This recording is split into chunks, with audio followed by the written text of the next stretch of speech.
Product হিসেবে হোক কিংবা সার্ভিস হিসেবে হোক, আমার মাথায় একটা আইডিয়া আছে। বাট এই আইডিয়াটা যতক্ষণ না পর্যন্ত আমি একটা রিয়েল লাইফ প্রোডাক্ট বা সার্ভিস হিসাবে আমি বাজারে আনছি, ততক্ষণ এই আইডিয়াটার অ্যাকচুয়ালি কোনো দাম নেই। তো আমাকে যদি এই আইডিয়াটা থেকে একটা ভ্যালু ক্রিয়েট করতে হয়, তাহলে আমাকে ইনকিউবেশন করতে হবে। তারপর এই ভ্যালুটা দিয়ে আমি এক্সেলারেশন প্রসেসে গিয়ে আমি সেটা থেকে একটা বিজনেস বা কোম্পানি বা যেটাই আমি চাই সেটা আমি ডেভেলপ করে আমি ইন্ডাস্ট্রিতে যেতে পারবো। ইনকিউবেটর আর এক্সেলারেটরের মধ্যে একটা কনফিউশন আছে। এই কনফিউশনের বেশ কিছু কারণও আছে। আমি আশা করি এই জায়গাটাতে, এই ডেফিনেশনের এখানটাতেই আপনারা ক্লিয়ার হয়ে যাওয়ার কথা যে ইনকিউবেশন আর এক্সেলারেশনের মধ্যে পার্থক্যটা কি। হ্যাঁ, বাট আমি তবু আরেকটু ক্লিয়ার করে বলবো। নর্মালি ইনকিউবেটর গুলোতে যেটা দেখা যায় আমাদের দেশে, বিশেষ করে ইনকিউবেটর গুলোতে, তারা ইনকিউবেটর গুলোকে চালায় আইডিয়েটর হিসেবে, যে আইডিয়েশনে কাজ করে, যেখান থেকে আইডিয়া বের হয়। আর এক্সেলারেটর গুলোকে চালানো হয় ইনকিউবেটর হিসেবে, যেখান থেকে আমরা ভালো ভালো কিছু প্রোডাক্ট তৈরি করব। হ্যাঁ, যেমন একটা এক্সাম্পল যদি দিই, আমাদের জিপি এক্সেলারেটর। জিপি এক্সেলারেটর কিন্তু একটা ইনকিউবেশন প্রোগ্রাম, এবং আমাদের দেশের অন্যতম নাম করা স্টার্টআপদের মধ্যে যদি বলি, সেবা এক্সওয়াইজি। সেবা এক্সওয়াইজি আগে জিপি এক্সেলারেটরে ছিল, এবং তাদের অ্যাকচুয়ালি নিশ ছিল যে জিপির যে অফিস আছে, গ্রামীণ ফোনের যে হেড অফিস আছে, সেই অফিসে সবার জুতা পরিষ্কার করা। হ্যাঁ, যে তাদেরকে ওইখানটাতে কোওয়ার্কিং স্পেস দিয়ে সেখানে তাদেরকে বসানো হয়েছিল একটা কাজে, যে তারা জাস্ট ওই অফিসে যারা আছে সবার তারা জুতা পরিষ্কার করবে। তো ওই ওই একটা জায়গা থেকে শুরু হয়ে আজকে সেবা এক্সওয়াইজি মোটামুটি বাংলাদেশের যত সার্ভিস ওরিয়েন্টেড মার্কেট প্লেস আর কি যদি বলতে চাই, তাহলে তারাই মোটামুটি একটা টপ পজিশনে চলে গিয়েছে। হ্যাঁ, তো আমি এখানে একটু ছোট্ট করে ডান দিকে আর কি চারটাতে দেখাবো, যে এখানটাতে অন্যান্য আমরা আর কি ডিটেলস যদি পার্থক্য দেখতে চাই, তাহলে এখানটাতে তো পার্থক্যগুলো আছে, যে ফাউন্ডার্স অ্যাসেসমেন্ট ডিউরেশন, এই ধরনের পার্থক্যগুলো আছে, যে ডিউরেশন আলাদা হয়, অ্যাসেসমেন্ট পদ্ধতি আলাদা হবে, ইনভেস্টমেন্টের ডিফারেন্স আসবে। তো ওই ডিটেলস গুলো তুমি পড়ে যাও। আমি জাস্ট ডান দিকে একটু ছোট্ট করে দেখাচ্ছি, যে আমি যদি ইনকিউবেটরের কথা চিন্তা করি, ইনকিউবেটর আমার একটা এমন একটা লেয়ারে কাজ করে যে লেয়ারটাতে বিজনেসটা ইম্পর্টেন্ট না। হ্যাঁ, ওই লেয়ারটাতে আমার প্রোডাক্টটা ডেভেলপ করা ইম্পর্টেন্ট। ওই লেয়ারটাতে আমার ওই যে ভ্যালু ক্রিয়েশনের জন্য সাপোর্ট যেগুলো লাগে, যেমন কোয়ার্কিং স্পেস বা আমার একটা কিছু গ্র্যান্ট বা সাম ইকুইটি বা ক্রাউড ফান্ডিং, হ্যাঁ, বা রিওয়ার্ড বেসড কোনো একটা ফান্ডিং, এই জিনিসগুলো আমার কাজ করে, ওই জায়গাটাতে আমার ইনকিউবেটর কাজ করে। হ্যাঁ, আর যখন আমি আরো আমার সাপোর্ট লাগবে, আমি গ্রো করব, আমি স্কেল আপ করব, আমার ইকুইটি ফান্ডিং লাগবে, আমার বড় অ্যামাউন্টের টিম লাগবে, আমার বড় একটা অফিস লাগবে, হ্যাঁ, আমার একটা ভেঞ্চার ফান্ডিং বা অ্যাঞ্জেল ইনভেস্টর লাগবে, ওই জায়গাটাতে আমাদের এক্সেলারেটর মূলত কাজ করে। এছাড়াও আরো অনেক ধরনের স্টার্টআপদের সাপোর্ট করার মতন প্ল্যাটফর্ম পৃথিবীতে আছে। আইডিয়েটর, যেটা আমি বললাম যে আইডিয়েশন প্রসেসটাকে কভার করে, আমি যদি একটু পিছনে যাই, যে আইডিয়েশন প্রসেস থেকে আমরা আইডিয়া পাই, ইনকিউবেশন থেকে আমরা ভ্যালু পাই, যেটা একটা প্রোডাক্ট বা সার্ভিস হিসাবে, আর এই ভ্যালুটাকে বিজনেসে কনভার্ট করার কাজটা হলে এক্সেলারেশন প্রসেসে হয়। হ্যাঁ, সো আইডিয়েটর আছে। আইডিয়েটর গুলো নর্মালি এই আইডিয়া ডেভেলপ করার জন্য আর কি একাডেমিয়াতে সবচেয়ে বেশি কাজ করে বলতে পারো। এছাড়া ইকোবেটর নামে কিছু ইউনিক প্ল্যাটফর্ম আছে, যেটা আর কি ইউকে তে লঞ্চ করেছিল নেক্সট জিএসবি 2012 সালে। হ্যাঁ, সেখানটায় তারা ইকোসিস্টেম এবং ইনকিউবেশন এই দুটোকে তারা মার্চ করে একটা কিছু করে। এছাড়া স্টুডিওর তোমরা নাম শুনেছো কিনা, স্টার্ট আপ স্টুডিও বা ভেঞ্চার বিল্ডার। এটা একটু মজার কনসেপ্ট। এটা হলো তোমাদের ধরো কেউ স্টার্ট আপ করতে চাও, কিন্তু তোমরা ভালো কোনো আইডিয়া পাচ্ছ না, সো তোমরা কোনো একটা স্টুডিও বা ভেঞ্চার বিল্ডারের কাছে গেলে দে রিয়েলি হ্যাভ আর কি readymade start up for sale. তোমরা চাইলে সে তাদের কাছে গিয়ে স্টার্ট আপ কিনে নিতে পারো, যে ভাই আপনার ওই স্টার্ট আপটা ভালো লাগছে, আমাকে দিয়ে দেন, আমি এটা চালাবো। তো সো এরকম এরকম কনসেপ্ট আছে। স্টুডিও বিল্ডার ইভেন এখন স্টার্টআপ ফ্যাক্টরিও ক্রিয়েট হচ্ছে। আর আরেকটা আছে ইকুলেটর। ইকুলেটরটা ছিল একটা কমন কনসেপ্টের উপর বেস করে, এটা এখনো থিওরিটিক্যাল, এটা এখনো প্র্যাকটিক্যালি কোথাও ইমপ্লিমেন্ট করা হয়নি। এটা কি এমন একটা প্ল্যাটফর্ম যেটা আইডিয়েশন, ইনকিউবেশন এবং এক্সেলারেশন তিনটাকেই কভার করে। হ্যাঁ, এরকম একটা প্ল্যাটফর্ম। আমি যেটা বলছিলাম, যে আমাদের অ্যাকচুয়াল অবজেক্টিভ হচ্ছে ইকোনমিতে প্রতিনিয়ত নতুন নতুন বিজনেস ইনজেক্ট করা। ঠিক আছে, তো আমি একটু শর্ট করে দেখাই যে আমাদের দেশের ইকোনমি অ্যাকচুয়ালি কিভাবে কাজ করে। শুধু আমাদের দেশে না, এটা অ্যাকচুয়ালি যে কোনো ডেমোক্রেটিক দেশের আর কি ইকোনমিটা এইভাবে কাজ করে। প্রতিটা ইকোনমিতে মেজর তিনটা পার্ট থাকে। একটা হলো ইন্ডাস্ট্রি, একটা হচ্ছে আমার হাউস হোল্ড মানে আমার জনগণ, আরেকটা হচ্ছে আমার গভর্নমেন্ট। হ্যাঁ, ইন্ডাস্ট্রি কি করে, এমপ্লয়মেন্ট প্রোভাইড করে, এবং এই এমপ্লয়মেন্টের জন্য হাউস হোল্ড আমাকে ওয়ার্ক ফোর্স দেয়। ঠিক আছে, এই যে ওয়ার্কফোর্স ইন্ডাস্ট্রিতে কাজ করে, এটার জন্য তারা একটা স্যালারি পায়, এবং এই স্যালারি দিয়ে তারা ইন্ডাস্ট্রিতে যে প্রোডাক্ট বা সার্ভিসগুলো ক্রিয়েট করা হয় সেগুলোতে তারা কনজিউমার বা কাস্টমার হিসাবে তারা রেভিনিউ প্রোভাইড করে এই স্যালারি দিয়েই। সো এই পুরো একটা সার্কুলেটিং প্রসেস হচ্ছে আমার ইকোনমি। হ্যাঁ, এই ইকোনমিতে দিন শেষে ইন্ডাস্ট্রির অবশ্যই প্রফিট থাকবে, এটাই নিয়ম। এবং উভয় পক্ষ থেকেই আমাদের গভর্নমেন্ট হলো ট্যাক্স দিবে, এই ট্যাক্সের ইন এক্সচেঞ্জে হাউস হোল্ডকে তারা বিভিন্ন ফ্যাসিলিটিস দিবে সোশিও ইকোনমিক ডেভেলপমেন্টের, আর ইন্ডাস্ট্রিতে তারা বিভিন্ন ধরনের পলিসি সাপোর্ট দিবে ইন্ডাস্ট্রিয়াল গ্রোথের জন্য। যেমন আমাদের হাইটেক পার্ক থেকে আমরা 26টা বা 27টা ইনসেন্টিভ দিচ্ছি, হ্যাঁ, যে ফ্রি ওয়ার্কিং স্পেস বা 10-12 বছরের জন্য ট্যাক্স হলিডে, এই ধরনের আমরা বিভিন্ন ইনসেন্টিভ দিচ্ছি। তো এটা হলো একটা ডেমোক্রেটিক দেশের ইকোনমি, আমি বললাম এইভাবে চলে। হ্যাঁ, কেন ডেমোক্রেটিক দেশের? কারণ কমিউনিস্ট কান্ট্রি যেগুলো আছে সেগুলোতে কিন্তু আর কি আহ, সবাই চাইলে ইন্ডাস্ট্রি খুলতে পারবে না। যত ইন্ডাস্ট্রি আছে সবগুলো হলো গভর্নমেন্টের আন্ডারে, directly government own, state own সব। হ্যাঁ, সো সো আমরা এইখানটাতে তোমরা বুঝতে পারতেছো যে একাডেমিয়া থেকে যত বেশি পরিমাণ বিজনেস আমি ইন্ডাস্ট্রিতে ঢুকাবো, আমার এই এই সার্কুলেশনটা তত বেশি হবে, এবং যত বেশি সার্কুলেশন হবে ইন্ডাস্ট্রি তত গ্রো করবে, হাউস হোল্ডদের লাইফস্টাইলের কোয়ালিটি তত আপগ্রেড হবে, এবং গভর্নমেন্টও তত বেশি ডেভেলপমেন্ট করার অপরচুনিটি পাবে। ঠিক আছে, সো এইটা হলো মূল কারণ যে আমাদের অ্যাকচুয়ালি কেন ইনকিউবেশনটা দরকার। তো আমি আরো একটু ইয়াতে বলতে চাই যে ইনকিউবেশন মানে আমার নতুন প্রোডাক্ট এবং নতুন সার্ভিস আনা। ঠিক আছে, বর্তমান বিশ্বে প্রায় 300 মিলিয়নের উপরে স্টার্ট আপ আছে, যেগুলো প্রায় 472 মিলিয়ন অন্টারপ্রেনাররা চালায়। হ্যাঁ, এখন আমরা নর্মালি স্টার্ট আপদের আর কি যারা মেন্টরিং করি বা বিভিন্ন সেশন টেশন নিয়ে আমরা সবসময় বলি যে স্টার্ট আপদের সাকসেস রেশিও হলো অনলি 5%, বাংলাদেশের ক্ষেত্রে এটা বিলো 5%। স্টার্ট আপ মানে এটা ফেল করবেই, এটা শুরুতে ধরে নেওয়াই ভালো। এমন কোনো স্টার্ট আপ নেই যেটা ফেল না করে আসলে আসছে। ওই মার্ক জুকারবার্গও ফেসবুক বানানোর আগে ফেস ম্যাশ নামে একটা হট অর নট গেমের মতন একটা জিনিস বানিয়েছিল। হ্যাঁ, ইউটিউবও কিন্তু এখন আমাদের ভিডিও শেয়ারিং যে প্ল্যাটফর্ম, এটার আগে ইউটিউবও কিন্তু একটা অনলাইন ডেটিং প্ল্যাটফর্ম ছিল। ঠিক আছে, সো ফেল করবে এটা ধরে নিয়ে আগানোই ভালো। ঠিক আছে, আর আমাদের দেশে ইনকিউবেশনটা আরো বেশি ইম্পর্টেন্ট কেন সেটা আমি একটু বলি। আমাদের দেশে ডেমোক্রেটিক ডিভিডেন্ডের মধ্য দিয়ে আমরা যাচ্ছি, আর আমাদের দেশে ডেনসিটি ডিভিডেন্ডও আছে। ডেনসিটি ডিভিডেন্ড আমাদেরকে হেল্প করবে নতুন নতুন সলিউশন টেস্ট করার জন্য। কারণ আপনি যদি ধরেন ঢাকায় নেই, আপনি ঢাকার বাইরে কোনো একটা জায়গায় আছেন, সেই জায়গাটাতে কিন্তু আপনি এনাফ পরিমাণ আপনার কাছে পপুলেশন আছে মার্কেট রিসার্চ করার জন্য এবং মার্কেট স্টাডি করার জন্য। আমি ঢাকার কথা যদি বলি, ঢাকায় যে কেউ একটা কোনো প্রোডাক্ট নামালেই এখানে আমার মার্কেট হলো 3-4 কোটি মানুষের। এটা অন্য কোনো একটা জায়গায় এত ইজিলি এত বড় অ্যামাউন্টের মার্কেট রিচ করা সম্ভব না, এবং এত ইজিলি পাওয়া যায় না। এটার কারণে বাংলাদেশের মার্কেটের প্রতি মানুষের এত আকর্ষণ। আমাদের এই ডেনসিটি ডিভিডেন্ডটা আমাদেরকে অনেক অল্প টাইমে নতুন নতুন সলিউশন টেস্ট করার জন্য হেল্প করে। ঠিক আছে, আর যে কোনো একটা ইন্ডাস্ট্রির অন্যতম মূল নিয়ম হলো যে ডিসরাপশনটা আমরা কিভাবে হ্যান্ডেল করব। ডিসরাপশন বলতে আমি কি বুঝাচ্ছি, এই যে যেমন সফটওয়্যার আসার পরে যে নোকিয়ার হার্ডওয়্যার গুলো যে হারিয়ে গেল। Recording in progress.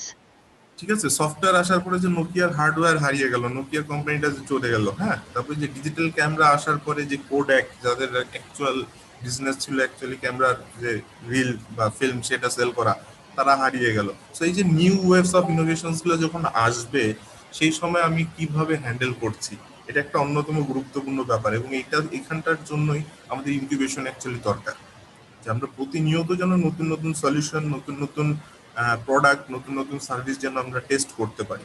ঠিক আছে, কারণ গতকালকে আদনান ভাই একটা কথা বলছিলেন যে do not build a company, solve a problem. এটা অনেক বেশি ইম্পর্টেন্ট, কারণ কোম্পানি তো অনেক আছে, আমরা প্রবলেম সলভ করছি যেন একটা সময় গিয়ে আর কি ওই স্ট্যাবলিশড কোম্পানিগুলোকে আমরা মার্কেট থেকে বাইর করে দিতে পারি নতুন সলিউশন নিয়ে এসে। ঠিক আছে না, কারণ এই যেমন অ্যান্ড্রয়েড ফোন আসার পরে আসলে নোকিয়ার যে বিজনেস ছিল মোটামুটি চলে গেছে, কারণ তারা টেরই পায়নি যে সফটওয়্যার, মোবাইলের মধ্যে সফটওয়্যার অ্যাপ, এই জিনিসটা এত বেশি আসলে ইম্পর্টেন্ট হবে, এটা তারা বুঝতেই পারেনি। ঠিক আছে, যত বেশি বিজনেস ভেঞ্চার আমরা ক্রিয়েট করব, তত বেশি এমপ্লয়মেন্ট ক্রিয়েট হবে, তত বেশি ডিসরাপশন ক্রিয়েট হবে, এবং ইন্ডাস্ট্রির সাস্টেনেবিলিটিটা আমার তত বেশি বাড়বে। ঠিক আছে, আর ইনোভেশন মানে সবসময় আমার এক্সপোনেনশিয়াল গ্রোথ ইন রেজাল্টে আসে, এটা নিয়ে আসলে চিন্তা করার কিছু নাই।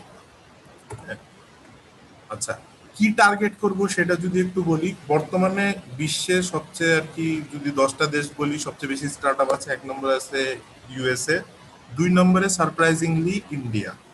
হ্যাঁ, এখানটাতে আসলে অনেকে হয়তো চিন্তা করছিল চায়না থাকার কথা, কিন্তু 2 নম্বরে অ্যাকচুয়ালি আছে ইন্ডিয়া। হ্যাঁ, আর অ্যানুয়ালি পুরো বিশ্বে প্রতি বছরই 100 মিলিয়ন করে স্টার্ট আপ তৈরি হচ্ছে, কিন্তু এগুলো কিন্তু থাকছে না, ম্যাক্সিমামই হারিয়ে যাচ্ছে। হ্যাঁ, আর আমাদের দেশে এই প্যান্ডেমিকের কারণে অলরেডি একটা জবের প্রবলেম আছে, একটা ফিনান্সিয়াল প্রবলেম আছে, ছেলেমেয়েদের ইউনিভার্সিটি বন্ধ, সবাই বসে আছে। তো এবং যারা স্টার্ট আপ ছিল তারা ম্যাক্সিমামে out of business. Every 3 out of 4 start ups are going out of market Bangladesh থেকে। কেন? Because of pandemic. ওই দুই একটা ই কমার্স বা যেগুলো আর কি রেলিভেন্ট সার্ভিস আছে, এগুলো বাদে বাকি সবগুলোই আমাদের আসলে চলে যাচ্ছে। আর ইন্ডিয়ার আমি একটা ডাটা দেখাই, ইন্ডিয়ার একটা ডেটা দেখা যে ইন্ডিয়ার যে স্টার্ট আপ ফান্ডিংটা, এটা 2010 সালে তারা রেজ করেছিল $550 মিলিয়ন, যেখানটাতে 2019 সালে ইন্ডিয়ান স্টার্ট আপরা রেজ করেছে $14.5 বিলিয়ন, প্রায় 25 গুণ গ্রোথ। ওভার 10 ইয়ার্স প্রায় 25 গুণ গ্রোথ। হ্যাঁ, এটা কিন্তু কম না। আমাদের দেশে স্টার্ট আপদের যদি আমরা বলি, তাহলে আমরা এখন এই যে $550 মিলিয়ন সিচুয়েশনে আছি।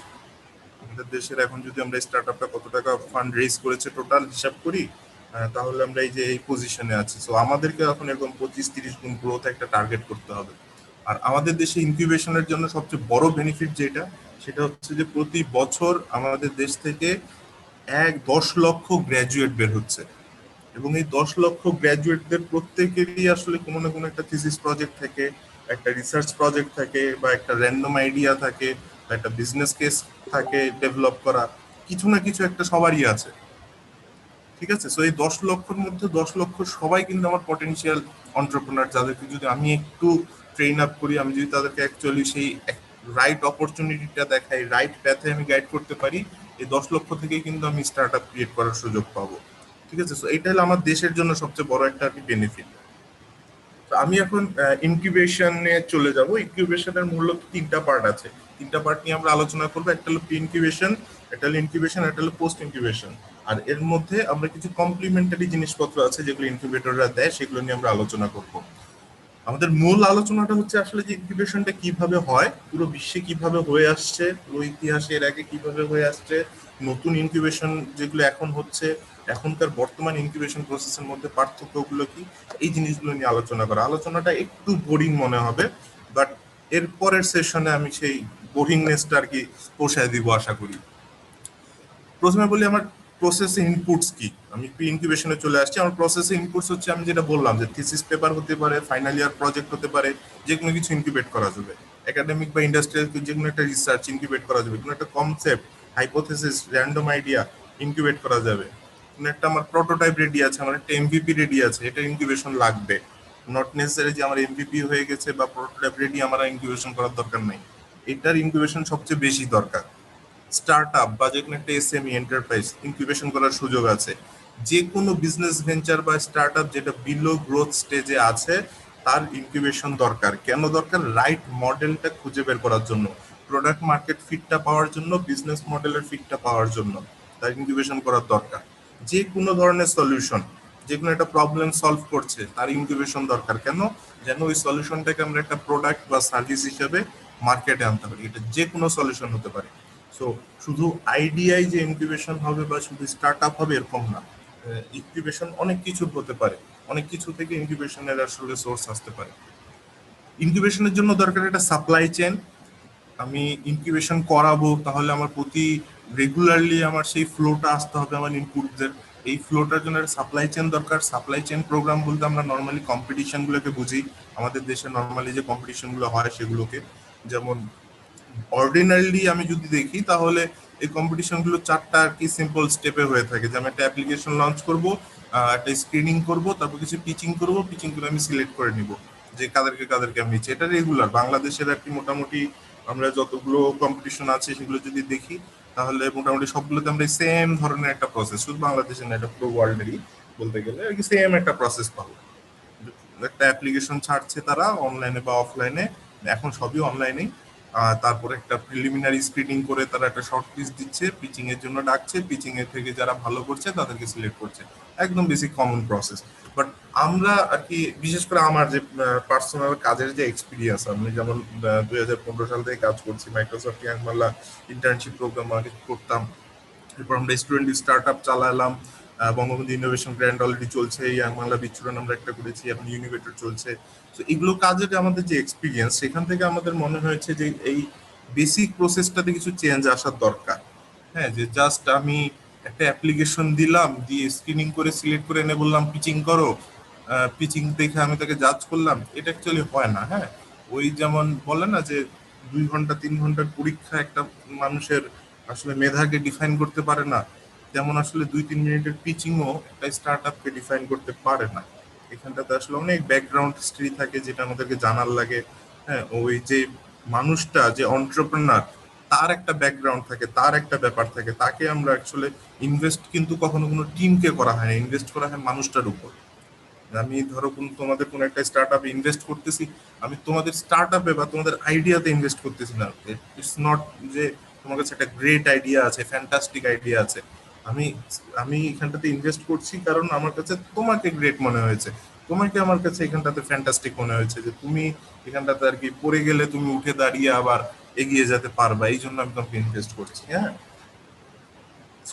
সো কাস্টমাইজেশন যদি আমরা করতে চাই এই সাপ্লাই চেনের প্রসেসে, তো কাস্টমাইজেশনের কিছু ব্যাপার আছে। সেখানটাতে আমরা বলছিলাম যে আমরা ইউনিভেটরে যেরকম আর কি করছি, যে বেসিক ফিল্টারিং করে আমরা একটা শর্ট লিস্ট করে এরপর আমরা তাদের অ্যাক্টিভেশন নামে একটা জিনিস অ্যাড করছি, যে আমরা ওদেরকে পিচিং বা কোনো টাস্কের জন্য ডাকার আগে আমরা কিছু ডেমো পিচিং করাই, ডেমো পিচিং করিয়ে কিছু বেসিক ফিল্টারিং করি। এরপর আমরা তাদের কিছু মেন্টরিং দেই, তাদের কিছু বুট ক্যাম্প দেই যে অ্যাকচুয়ালি পিচিং কিভাবে দেয়, একটা ভালো প্রপোজাল কিভাবে সাবমিট করতে হয়। হ্যাঁ, এই ধরনের কিছু ট্রেনিং আমরা বেসিক প্রোভাইড করব, তারপর আমরা সিলেকশনের জন্য পিচিংটা করব। ঠিক আছে, সো এই জিনিসটা করলে যেটা হয় যে পিচিং এর আগে তারা ক্লিয়ার থাকে যে আমার সিলেকশনের জন্য আমার কি পিচ চাওয়া হচ্ছে। কারণ পিচিং জিনিসটা এমন একটা জিনিস, এটা আসলে ভ্যারি করে। আমি ইনভেস্টরের সামনে পিচ করতে গেলে যেই ধরনের পিচিং দিব, আমি অবশ্যই হাইটেক পার্কে যখন পিচ করতে আসবো জায়গার জন্য বা কোয়ার্কিং স্পেসের জন্য আমি সেম পিচিং দিব না, তাই না? কারণ ইনভেস্টর আমার ফিনান্সিয়াল নাম্বারসে ফোকাস করবে। আমি স্পেস যখন নিব, স্পেসে আমার ফোকাস থাকবে আমার টিমের উপর, আমার টিম নাম্বার কত, আমার কাস্টমার নাম্বার কত, আমার বিজনেসের এজ কত, বিজনেসের স্টেজ কত, এগুলো। ঠিক আছে, সেম ভাবে আমি আর কি ইনকিউবেশনে যখন আমি অ্যাপ্লাই করতে যাব পিচিং এর জন্য, সো ওইখানকার পিচিং এ আমার আমার ইনকিউবেশন কেন দরকার, কি কি আমার সাপোর্ট দরকার, আমি সেই সাপোর্ট গুলো পেলে আমি কি কি করতে পারি, আমি এই জিনিসগুলো ফোকাস করব পিচিং এ। ঠিক আছে, সো পিচিংটা অ্যাকচুয়ালি ভ্যারি করে, যে তুমি কোথায় পিচিং দিচ্ছ, কার জন্য দিচ্ছ, কি পারপাজে দিচ্ছ, সেটার উপর পিচিংটা ভ্যারি করে। ঠিক আছে, তো আমি ইনকিউবেশন ফেজে যাব। ইনকিউবেশন ফেজের অন্যতম গুরুত্বপূর্ণ আলোচনার টপিক হচ্ছে আসলে দুটা। একটা হচ্ছে লার্নিংটা, যে ইনকিউবেশনের থ্রুতে তারা যে একটা লার্নিং প্রসেসের মধ্য দিয়ে যে স্টার্ট আপ গুলো যায়, এই লার্নিংটা কিভাবে কাজ করে, কিভাবে এটাকে আরেকটু ইফেক্টিভ বানানো যায়। আর ইনকিউবেশন করার জন্য ওয়ার্ল্ডে কি কি মডেল অ্যাভেলেবেল আছে, আর কি ওয়ার্ল্ডে কি মডেল অ্যাভেলেবেল আছে বলতে আর কি আমি বলছি যে আর কি ওয়ার্ল্ডে কোন কোন ইনকিউবেশন মডেল এখন পর্যন্ত প্রচলিত আছে এবং চলছে, ইনকিউবেশন করা হচ্ছে কোন কোন মডেলে, সেগুলোর জন্য। শুরুতে আমি লার্নিং এ যাব। টাইপস অফ এডুকেশন যদি বলি, আমাদের দেশে নর্মালি আর কি পুরো ওয়ার্ল্ডে এগুলো আসলে আমাদের দেশের বলতে না, যে 3 ধরনের এডুকেশন সিস্টেম অ্যাভেলেবেল আছে, একটা ফর্মাল, একটা ইনফর্মাল, একটা নন ফর্মাল। হ্যাঁ, যে ফর্মাল মানে যেটা আমরা এডুকেশনাল ইনস্টিটিউশন থেকে নেই, হ্যাঁ, ইনফর্মাল মানে যেটা আমরা প্রতিদিন আমাদের লাইফ থেকে, আমাদের পার্সোনাল এক্সপিরিয়েন্স থেকে, বা আমাদের আর কি গ্রুপ ডিসকাশন, আড্ডা দেই, বা এইগুলো জায়গা থেকে যেভাবে নেই। আর নন ফর্মাল বলতে আমরা এক্সট্রা কারিকুলাম যে ট্রেনিং গুলো করছি, যেমন আমাদের এই সেশনটা, হ্যাঁ, এগুলো হলো নন ফর্মাল আর কি, যেগুলো কোনো সার্টিফিকেশন নেই, কিছু নেই, কোনো কোয়ালিফিকেশন লাগছে না, কিছু না। সো এই 3 ধরনের বেসিক লার্নিং স্টেপ আছে। লার্নিং স্টাইল যদি বলি, স্টাইলের মধ্যে আমরা অলরেডি এগুলো জানি, যে ভিজুয়াল লার্নিং আছে, রিডিং রাইটিং আছে, কাইনেস্টিক্স আছে। হ্যাঁ, যে কিছু একটা করে আমরা সেন্সরস মডালিটিস এর উপর বেস করে আমরা ফিলিংস বা মুভমেন্টস থেকে আমরা কিছু শিখি। আর ওরাল আছে, যেটা আমরা লিসনিং এর মাধ্যমে শুনতে পারি। হ্যাঁ, লার্নিং স্টাইল যদি বলি, লার্নিং স্টাইলে বেশ কিছু আসলে স্টিমুলি কাজ করে, যেমন এনভায়রনমেন্ট ইম্পর্টেন্ট একটা জিনিস। এটার জন্য আপনারা সবসময় দেখবেন যে ইনকিউবেটর বা স্টার্ট আপ রিলেটেড যে ফ্যাসিলিটিস, এগুলোর একটা আলাদা এনভায়রনমেন্টই থাকে। হ্যাঁ, যেমন আমাদের যে আমাদের আইসিটি ডিভিশনের 14 তলায় যে আমাদের যে আইডিয়ার ফ্লোরটা আছে আর কি, আপনি বাকি ফ্লোর গুলো দেখবেন গভর্নমেন্ট অফিসার ওই একটা ফ্লোর দেখবেন এবং কমপ্লিটলি ডিফারেন্ট। হ্যাঁ, সো এনভায়রনমেন্ট একটা অনেক বড় একটা ফ্যাক্টর কাজ করে। Second of all emotions, emotionally আমি কতটুকু মোটিভেটেড করছি, রেসপন্সিবিলিটিটা কতটুকু আসলে ফিল হচ্ছে, সিরিয়াসনেসটা কতটুকু আসছে। সোশ্যালজিক্যাল কিছু ব্যাপার আছে এখানটাতে, বিশেষ করে টিম বিল্ডিং এর ক্ষেত্রে এটা অনেক বেশি আর কি ইম্পর্টেন্ট লাগে থাকে। সাইকোলজিক্যাল কিছু ব্যাপারও থাকে এবং আর কি ফিজিওলজিক্যাল কিছু ব্যাপারও থাকে। হ্যাঁ, যে আর কি কতটুকু সবারই তো একটা লিমিটেশনস থাকে, তো এই লার্নিংটাকে কতটুকু নিতে পারবে, কিভাবে নিতে পারবে, এগুলো আসলে চিন্তা করা হয়। ওই যে আহ, গতকালকে আদনান ভাই একটা জিনিস দেখলাম, ইকুইটি আর ইকুয়ালিটি, যে আমি কোন জিনিসটা দিব, কার কোন জিনিসটা দরকার সেটার উপর বেস করে। হ্যাঁ, লার্নিং মডেলের মধ্যে এগুলো আপনারা জানেন, ব্লেন্ডেড লার্নিং এখন যেটা আর কি চলছে, যে অনলাইন অফলাইন মিক্সড করে, আর এগুলো ব্লেন্ডেড লার্নিং এর বেশ কয়েকটা মডেল আছে, রোটেশন মডেল, ফ্লেক্স মডেল, বা সেলফ ব্লেন্ড মডেল, হ্যাঁ, বা এনরিচড ভার্চুয়াল মডেল, এরকম অনেক কিছু আছে। সো বেসিক্যালি এই লার্নিং মডেলের মধ্যে দিয়ে যদি আমি যাই, তাহলে প্রথম হলো যে আমি কিভাবে লার্ন করছি, লার্ন করার যে আমি ফিডব্যাক বা আর কি কোয়ালিটি অ্যাসুরেন্সটা, সেটা আমি কিভাবে সারছি, আর অবজারভেশন স্কিলটা আমার কতটা হচ্ছে, আমার এক্সপিরিয়েন্সটা কতটা গেইন হচ্ছে, এই চারটা জিনিস হলো মূলত ইম্পর্টেন্ট। হ্যাঁ, লার্নিং থিওরি আছে অনেক ধরনের, এগুলো আর কি বিভিন্ন ধরনের লার্নিং এর জন্য বিভিন্ন ধরনের থিওরি ইউজ করা হয়, যে বিহেভিয়ারিজম, কগনিটিভিজম, কনস্ট্রাকটিভিজম, এক্সপিরিয়েন্সিয়ালিজম এবং সোশ্যাল আর কনটেক্সচুয়াল। আমরা এখন অ্যাকচুয়ালি আর কি যেটা নিয়ে আলোচনা করবো সেটা হলো এক্সপিরিয়েন্সিয়াল লার্নিং এর ক্ষেত্রে, যে লার্নিং থ্রু এক্সপিরিয়েন্সেস। যে এটার যদি খুব সিম্পল একটা এক্সাম্পল দিতে চাই, তাহলে আমাকে বলতে হবে যে যে আমাদের দেশে, পুরো বিশ্বের এখন যে ফোর্থ ইন্ডাস্ট্রিয়াল রেভলিউশনের কথা আমরা বলি, এই ফোর্থ ইন্ডাস্ট্রিয়াল রেভলিউশনের যে লার্নিং, সেটাকে আমরা বলি ফ্যাসিলিটেশন, বা ফ্যাসিলিটেটরের মাধ্যমে লার্ন করা আর কি। আমরা কোনো কিছু, টিচাররা কোনো কিছু শিখাবে না, তারা জাস্ট গাইড করবে, একটা পথ দেখায় দিবে, ফ্যাসিলিটেট করবে। ঠিক আছে, এবং এই লার্নিং এর অনেক সুবিধা আছে। এটা আর কি ওই ক্লাস 11-12 পর্যন্ত লিমিটেড না, ইটস লাইফ লং লার্নিং। মডেলটা পুরোই কাস্টমাইজড মডেল, একদম পার্সোনালাইজড করা যায়। ইনফ্যাক্ট যে কেউ পড়াতে পারে, যে কেউ করতে পারে, যে কোনো জায়গায় পড়তে পারে, যে কোনো সময় পড়তে পারে, যে কোনো ডিভাইসের থ্রুতে পড়তে পারে। ঠিক আছে, কারণ আগের লার্নিং এর অবজেক্টিভটা ছিল আমার বেসিক একটা স্কিল বা নলেজ যের উপর আমার মাস্টারি করা। ঠিক আছে, আর এখনকার লার্নিং এর অবজেক্টিভ হয়ে গেছে যে হোল পার্সনটাকে কিভাবে আর ডেভেলপ করা যায়, মাল্টিপল ইন্টেলিজেন্সের বেসে কিভাবে আরো ডেভেলপ করা যায়, ইমোশনালি, কগনিটিভলি, ইন্টেলেকচুয়ালি, সোশ্যালি, সব দিক থেকে কিভাবে পার্সনটাকে কিভাবে ডেভেলপ করা যায়। হ্যাঁ, সো একটা আর কি কোটের কথা মাথায় আসে, tell me and I forgot, teach me and I may remember, involve me and I learn. হ্যাঁ, এটার কি আমি একটা এক্সাম্পল দেই।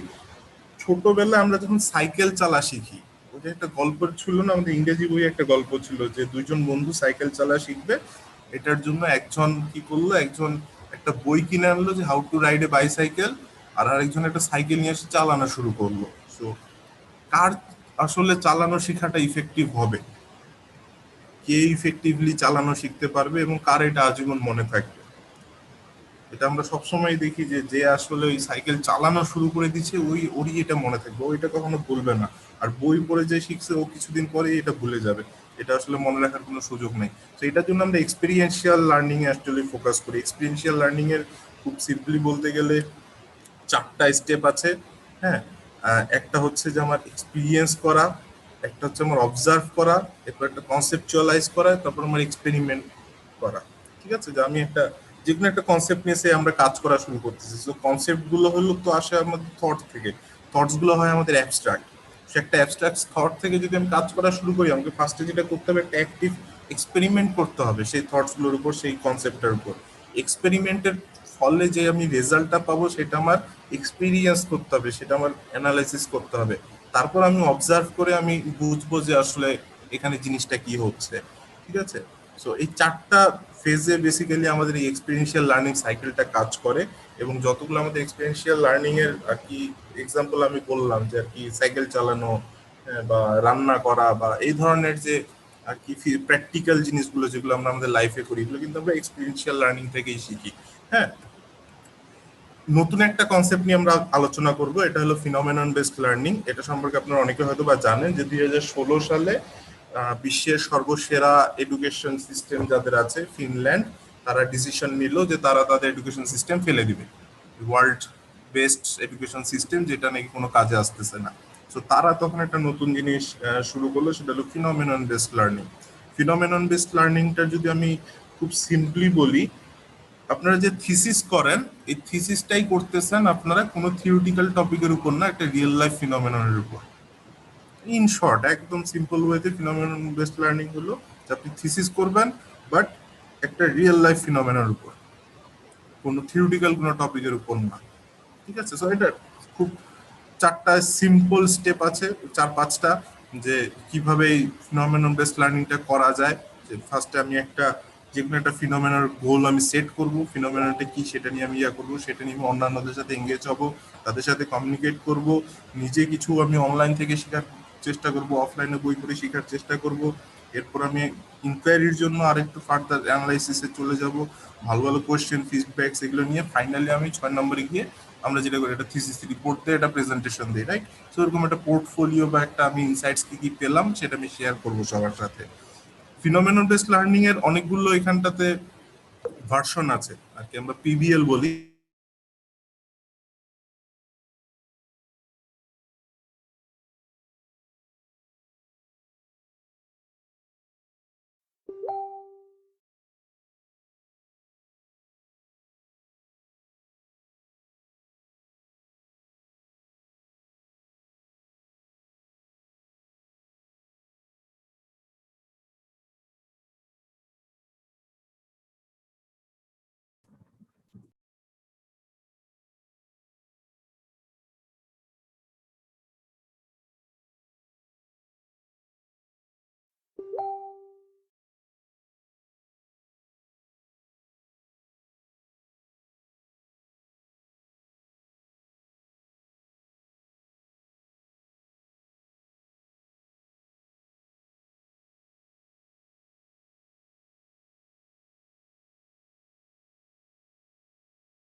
আচ্ছা, আমাদের রূপক ভাইয়ের ইন্টারনেটে একটু প্রবলেম হচ্ছে তো, যার কারণে ভাই একটু ডিসকানেক্ট আছে। তো ভাই কিছুক্ষণের মধ্যে আমাদের সাথে জয়েন করতেছে। আমরা একটু কিছুক্ষণের জন্য একটু ওয়েট করি।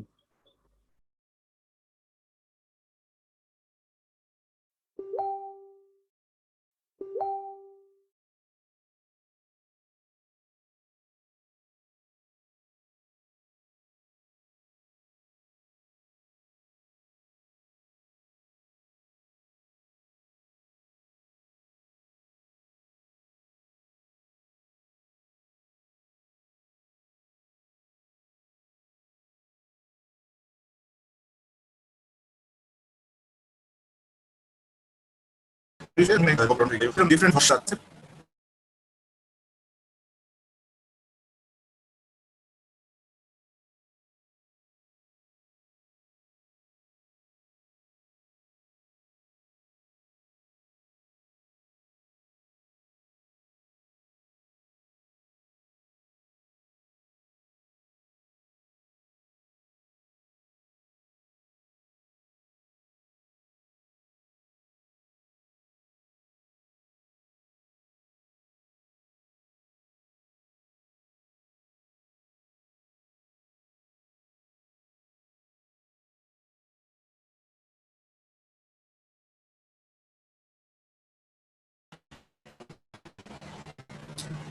আমার কথা শোনা যাচ্ছে?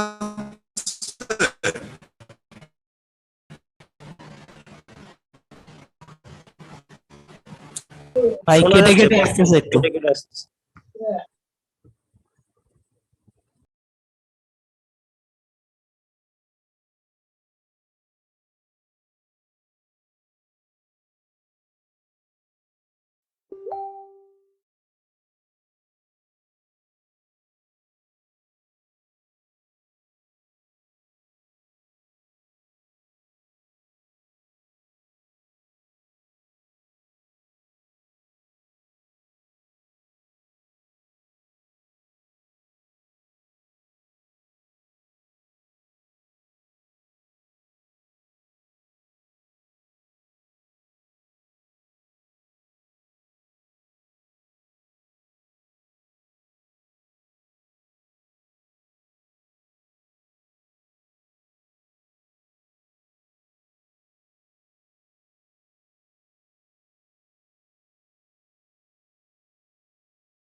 হ্যালো, আমরা একটু ওয়েট করি, ভাইয়ের একটু নেটের প্রবলেম হচ্ছে তো বাসায়, তো এই জন্য আমরা আরেকটু ওয়েট করি সবাই।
কথা শোনা যাচ্ছে আমার? জয়, নিশান, কেউ আছো? এখন শোনা যাচ্ছে ভাই। এখন শোনা যাচ্ছে ভাই। স্ক্রিন দেখা যাচ্ছে? জি ভাই, হ্যাঁ এখন ভাই, দেখা যাচ্ছে, যাচ্ছে। স্ক্রিন দেখা যাচ্ছে, শোনা যাচ্ছে। আচ্ছা, সরি, আমার যে লোডশেডিং এর কারণে একটু ব্রেক চলে গিয়েছিল। যাই হোক, তো যেটা বলছিলাম যে এই পিবিএল এর অ্যাকচুয়ালি অনেকগুলো ভার্সন আছে। হ্যাঁ, অনেকগুলো ভার্সন আছে এবং আমরা পিবিএল অ্যাপ্লাই করি অ্যাকচুয়ালি ইনকিউবেশনের ট্রেনিং বা লার্নিং যে পার্টটা আছে সেটা আমরা কভার করি। এর মধ্যে মেজর ডিফারেন্স যদি বলি, আমরা ফ্লিপ ক্লাসরুমে চলে যাচ্ছি। ফ্লিপ ক্লাসরুমে যেটা হয় কি, নর্মালি আমরা আমাদের এডুকেশনাল সিস্টেমে কি করি, আমরা ক্লাসরুমে বসে শিখি, শিখে তারপর হোমওয়ার্ক বাসায় করি, তারপর আবার এসে সেটা ক্লাসরুমে জমা দিই, তাই না? তো এই পুরো প্রসেসটাকে আমরা ফ্লিপ করছি মানে আমরা ক্লাসরুমে যে কাজগুলো করতাম সেটা আমরা আউট অফ ক্লাস করব, আর ক্লাসরুমের বাইরে যে কাজটা করতাম সেটা আমরা ক্লাসরুমে করব। দ্যাট মিনস আমরা যে প্রিপারেশন সেশন বা লার্নিং এই প্রস্তুতির ব্যাপারটা আমরা বাসাতেই সারবো আগেই, আর কি ক্লাস শুরু হওয়ার আগেই ক্লাসের সেই টপিক সম্পর্কে আমরা জেনে শুনে পড়াশোনা করে আসব। ক্লাসের মধ্যে আমরা শুধু ডিসকাস করব, আমরা প্র্যাকটিস করব, আমরা ক্লাসের মধ্যে নেটওয়ার্কিং করব, গ্রুপ স্টাডি করব, টিম ওয়ার্ক করব, হ্যাঁ, এবং ফাইনালি যে আউটপুটটা আসবে প্রসেসটা সেটা আমরা ক্লাসের বাইরে গিয়ে আবার সাবমিট করবো। সো ফ্লিপ ক্লাসরুম এটা আমরা এখানে আছি, এটা অ্যাকচুয়ালি ব্লুমস টেক্সটনমিকে অ্যাকচুয়ালি পুরোপুরি ফ্লিপ করে দেয়। উপরে যদি তোমরা দেখো যে ওল্ড ভার্সনে আমাদের ইভ্যালুয়েশনটা টপে ছিল, এখন আমরা ইভ্যালুয়েশনটাকে টপে রাখছি না, আমরা ক্রিয়েটিংটাকে টপে রাখছি। কারণ ইভ্যালুয়েশন দিয়ে আমার তো ইনকিউবেশন করে লাভ নাই। আমি ইনকিউবেশন করলাম, একটা সার্টিফিকেট দিয়ে দিলাম, হইলো না। আমাকে তো অ্যাকচুয়ালি দেখতে হবে যে ইনকিউবেশন থেকে আমি কি ক্রিয়েট করলাম, প্রবলেম ক্রিয়েট করলাম, সলিউশন ক্রিয়েট করলাম, না সার্ভিস ক্রিয়েট করলাম, আমাকে তো এগুলো দেখতে হবে। ঠিক আছে? সো টেক্সচুয়াল লার্নিং আর এক্সপেরিয়েন্সিয়াল লার্নিং এ যেটা আমি বলছিলাম যে সাইকেল চালার ঘটনাটাতে আমি আবার আসি, যে সাইকেল চালানো যে বই দেখে শিখছে তার লার্নিং কার্ভটা হলো নিচেরটা। সে কিছুদিন মনে রাখবে, তারপর ধীরে ধীরে তার ফরগেটিং কার্ভে সে চলে যাবে, ভুলে যাবে। কিন্তু যেটা এক্সপেরিয়েন্সিয়াল লার্নিং এর কার্ভ, যে সাইকেল চালিয়ে আছাড় খেয়ে সাইকেল চালা শিখেছে, সে আসলে এটা ভুলবে না, তার এটা সে আজীবন মনে রাখবে। ঠিক আছে? সো এটা হলো মূল ব্যাপার। পুরো লার্নিংটা যদি আমি সামারি করতে চাই, ইনকিউবেশন লার্নিংটা এটাই। কারণ ইনকিউবেশন থেকে আমি একটা প্রোডাক্ট বা সার্ভিস ক্রিয়েট করছি, বাট আমাকে তো যদি আমি এটা নিয়ে যদি একটা সাকসেসফুল স্টার্ট আপ করতে চাই, সাকসেসফুল একটা বিজনেস ভেঞ্চার করতে চাই, আমি তো এই বেসিক লার্নিং গুলো আমার আজীবন মনে রাখার দরকার। আমাকে আজীবন মনে রাখতে হবে। আমি প্রতিবার বিজনেস চালানোর সময় ওই ক্লাস নোটের চোথা বের করে বা প্রেজেন্টেশনের ফাইল বের করে আমি দেখতে পারবো না যে কোন জায়গাটাতে কি আছে, ঠিক আছে, বা কোন জায়গাটাতে কোন জিনিসটার আসলে প্রয়োজন ছিল। এটা আমার দেখার সময় নেই, আমাকে এটা এক্সপেরিয়েন্সিয়াল লার্নিং এর থ্রুতে একদম আমার মাথায় এটা মনে রাখতে হবে। আমি একটু কেস স্টাডি যদি করি, নর্মালি এই ধরনের লার্নিং এর আর কি এক্সাম্পল খুব বেশি নাই। আমি দুইটা পেয়েছি। একটা আমরা নিজেরাই করতাম মাইক্রোসফট ইয়াংমালা ইন্টার্নশিপ প্রোগ্রামে। সেখানে আমরা যেটা করতাম, 4টা সেশনে আমরা পুরো প্রোগ্রামটা সারতাম। ফার্স্ট সেশনে আমরা বলতাম একটা রিয়েল লাইফ প্রবলেম খুঁজে নিয়ে আসো। সেকেন্ড সেশনে আমরা বলতাম যে প্রবলেমটা তোমরা সলভ করো এবার লেটেস্ট টেকনোলজি ইউজ করে। থার্ড সেশনে বলতাম এটা একটা বিজনেস মডেল ডেভেলপ করো। ফাইনালি ফোর্থ সেশনে বলতাম এটা পিচ করো। জিনিসটা অনেকটাই ফিনোমেনাল বেসড লার্নিং এর মতোই বলতে পারো। হ্যাঁ, সো এটা আমরা একটা করতাম। আর আরেকটা এক্সাম্পল আছে, এমআইটি তে একটা ইনোভেশন লিডারশিপ বুট ক্যাম্প হয়। এটা সম্পর্কে হয়তো অনেকেই জানো, এটা অনেক পপুলার। সো ওইখানটাতে ওরা যেটা করে, ওরা আইডিয়েশনটা থেকে শুরু করে ফার্স্টে স্টেক হোল্ডারদের সাথে কানেক্ট করে কিছু নেটওয়ার্কিং করায়। ইন্ডাস্ট্রির যারা ভালো ভালো এক্সপার্ট আছে, মেন্টর আছে, তাদেরকে তারা এখানে কানেক্ট করায়। তারপর তারা প্রবলেম থেকে আবার কাজ করা শুরু করে, প্রবলেম, দেন সলিউশন, দেন সাস্টেনেবিলিটি, তারপর একটা স্টোরি ডেভেলপ করে পুরো প্রবলেমটার উপর, দেন এই স্টোরিটাকে তারা পিচ করে। ঠিক আছে? তো এই দুটাই অ্যাকচুয়ালি কেস স্টাডি আছে অ্যাভেলেবেল। আমরা নর্মালি আর কি আমাদের যে ইনকিউবেটর গুলো হবে সেগুলোর জন্য আমরা একটা কাস্টমাইজড কারিকুলাম ক্রিয়েট করেছি, যেটা উইকলি একদম পুরোভাবে। এখানটায় তোমরা দেখবা যে এখানটাতে ডে ওয়াইজ যে উইকলি ক্যালেন্ডারে যে এখানে যে ask, seek, analyse, validate, connect, create and share, এটা হলো আমার ফিনোমেনন বেসড লার্নিং এর স্টেপ। ঠিক আছে? আর এখানটাতে নিচে যেটা তোমরা ডেইলি ক্যালেন্ডারে যেটা দেখতেছো 30 মিনিটস করে ভাগ করা, থিঙ্ক, ডু, ফিল, অবজার্ভ বা কনসেপচুয়ালাইজ, এক্সপেরিমেন্ট, এক্সপিরিয়েন্স, অবজার্ভ, এই জিনিসটা হচ্ছে আমার এক্সপেরিয়েন্সিয়াল লার্নিং এর প্রসেস। ঠিক আছে? সো ডেইলি আমি একটা এক্সপেরিয়েন্সিয়াল লার্নিং এর মধ্যে যাচ্ছি এবং প্রতি উইকলি আমি একটা করে ফিনোমেনন কভার করছি। সো এই প্রসেসে আমরা অ্যাকচুয়ালি কারিকুলামটা ডেভেলপ করছি। এবার আমি ইনকিউবেশন মডেলে চলে আসি। ইনকিউবেশন মডেল এটা হলো আর কি মোটামুটি দি মোস্ট বোরিং পার্ট। কি এখন পর্যন্ত তোমরা স্টার্ট আপ নিয়ে যা যা কাজ করেছো, এই পার্টটা হলো তোমাদের সব থেকে বোরিং পার্ট। আচ্ছা, আমার কথা কি শোনা যাচ্ছে? হ্যাঁ ভাই, জি ভাই, আচ্ছা, শোনা যাচ্ছে। ঠিক আছে, ঠিক আছে। এটা হলো সব থেকে বোরিং পার্ট। আমি এখানটাতে তোমাদেরকে দেখাবো সেই 1982 সাল থেকে আর কি প্রথম ইনকিউবেশন মডেল কি ছিল ওয়ার্ল্ডে, এরপর ধীরে ধীরে সময়ের সাথে সেগুলো কিভাবে আর কি এভলিউশনটা কিভাবে হলো, ম্যাচুরিটিটা কিভাবে আসলো, এবং মডার্ন ডেতে আজকের যুগে আমরা ইনকিউবেশন কিভাবে করি যে কোনো প্রোডাক্ট বা সার্ভিসে। আমি আর কি তোমরা এখানটাতে একটা জিনিস মাথা রাখবা, এগুলো কিন্তু আসলে তোমাদের ভাই পরীক্ষার সেশন হইতেছে না। হ্যাঁ, যে একদম চোখা নিয়া ঠোঁটস্থ করে মুখস্থ করে ফেলাইতে হবে। জাস্ট জিনিসটা তোমাদের যতটুকু বোঝার দরকার ততটুকু তোমরা বুঝতে পারছো কিনা এটা মাথায় রাখবা। কারণ নেক্সট ডে যখন তোমাদের ওখানে একটা ইনকিউবেটর হবে, তোমরা যখন ওই ইনকিউবেটরটাতে তোমরা তোমাদের স্টার্টআপ গুলো নিয়ে যাবা, তোমাদের আইডিয়াস গুলো নিয়ে যাবা, তখন তোমাদের কাছে যেন এটা মনে না হয় যে এই কোন জায়গায় আমি এলাম, এগুলো আবার কি, এগুলো তো এর আগে শুনিনি। হ্যাঁ, তো এই জিনিসটা যেন না হয়, সেই জন্যই কিন্তু আমরা এই সেশনগুলো অ্যাকচুয়ালি অর্গানাইজ করছি।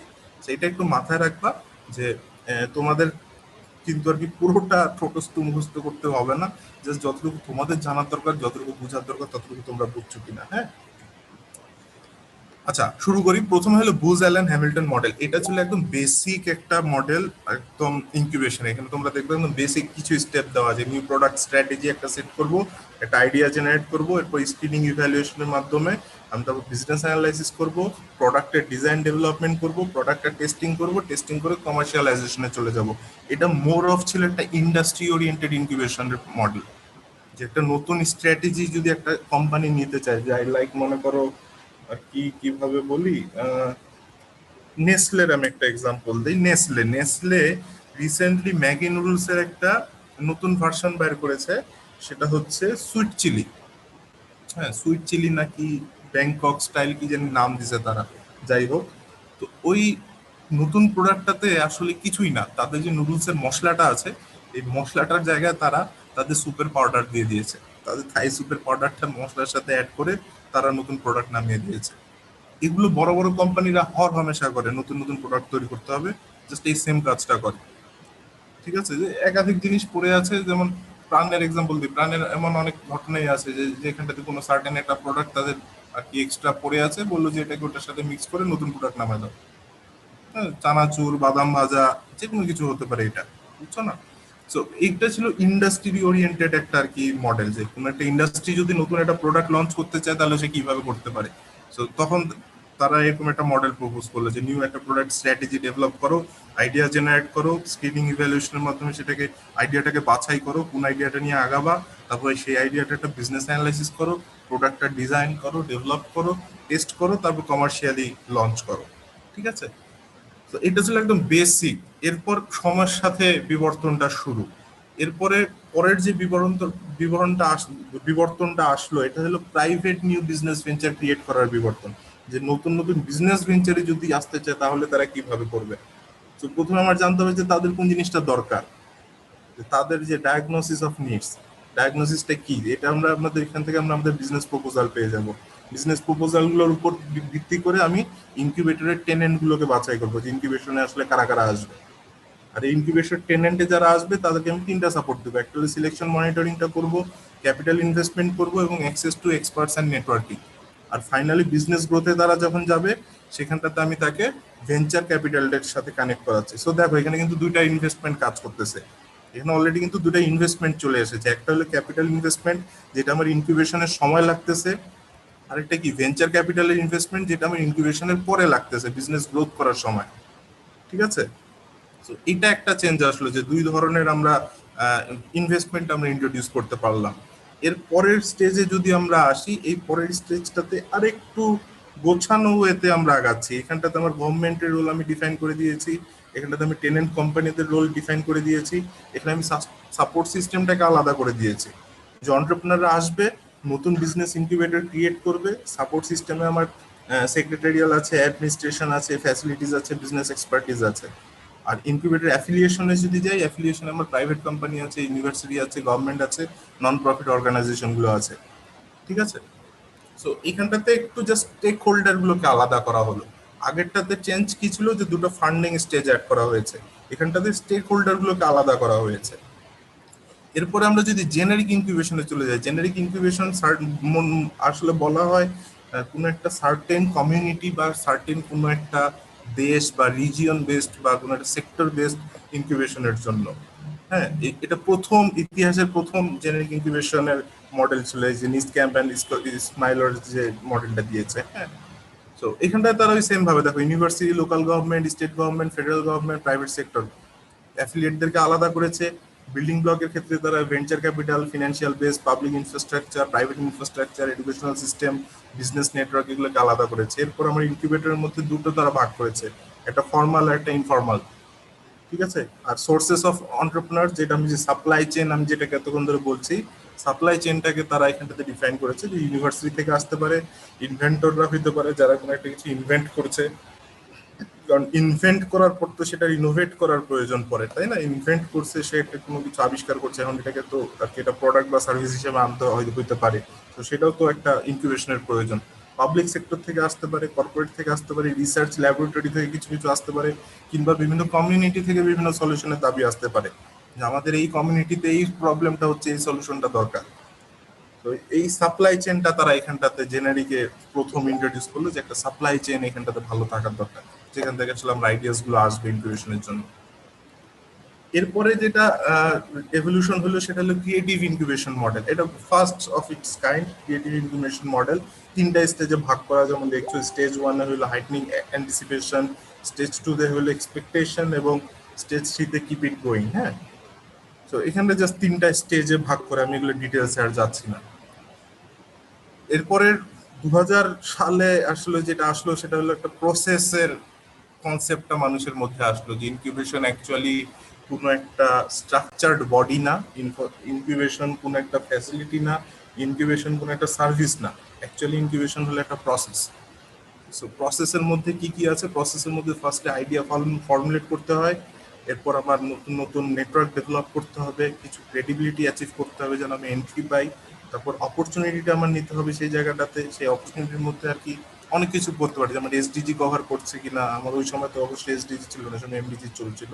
হ্যাঁ, তারপর কালচারাল আর কি দিক থেকে বাংলাদেশের যদি আমি কথা বলি, তাহলে বাংলাদেশের সোশ্യോ ইকোনমিক পার্সপেক্টিভ থেকে সেই আইডিয়াটার অ্যাকচুয়ালি ভ্যালু কতটুকু, টেকনিক্যাল এনভায়রনমেন্ট আছে কিনা। হ্যাঁ, যেমন আমি এখন বললাম যে আমি একটা স্যাটেলাইট বানাবো, তো সেই স্যাটেলাইট বানানোর আসলে এনভায়রনমেন্ট আমার এখানে আছে কিনা, সেই ক্যাপাবিলিটি ক্যাপাসিটি আমার দেশে সেটা ডেভেলপ করা আছে কিনা, এটা অনেক ইম্পর্টেন্ট। হ্যাঁ, এরপর এন্ট্রি লঞ্চ, তারপর প্রি স্টার্ট, প্রি প্ল্যানিং এবং প্রিপারেশন স্টেজে চলে যাওয়া।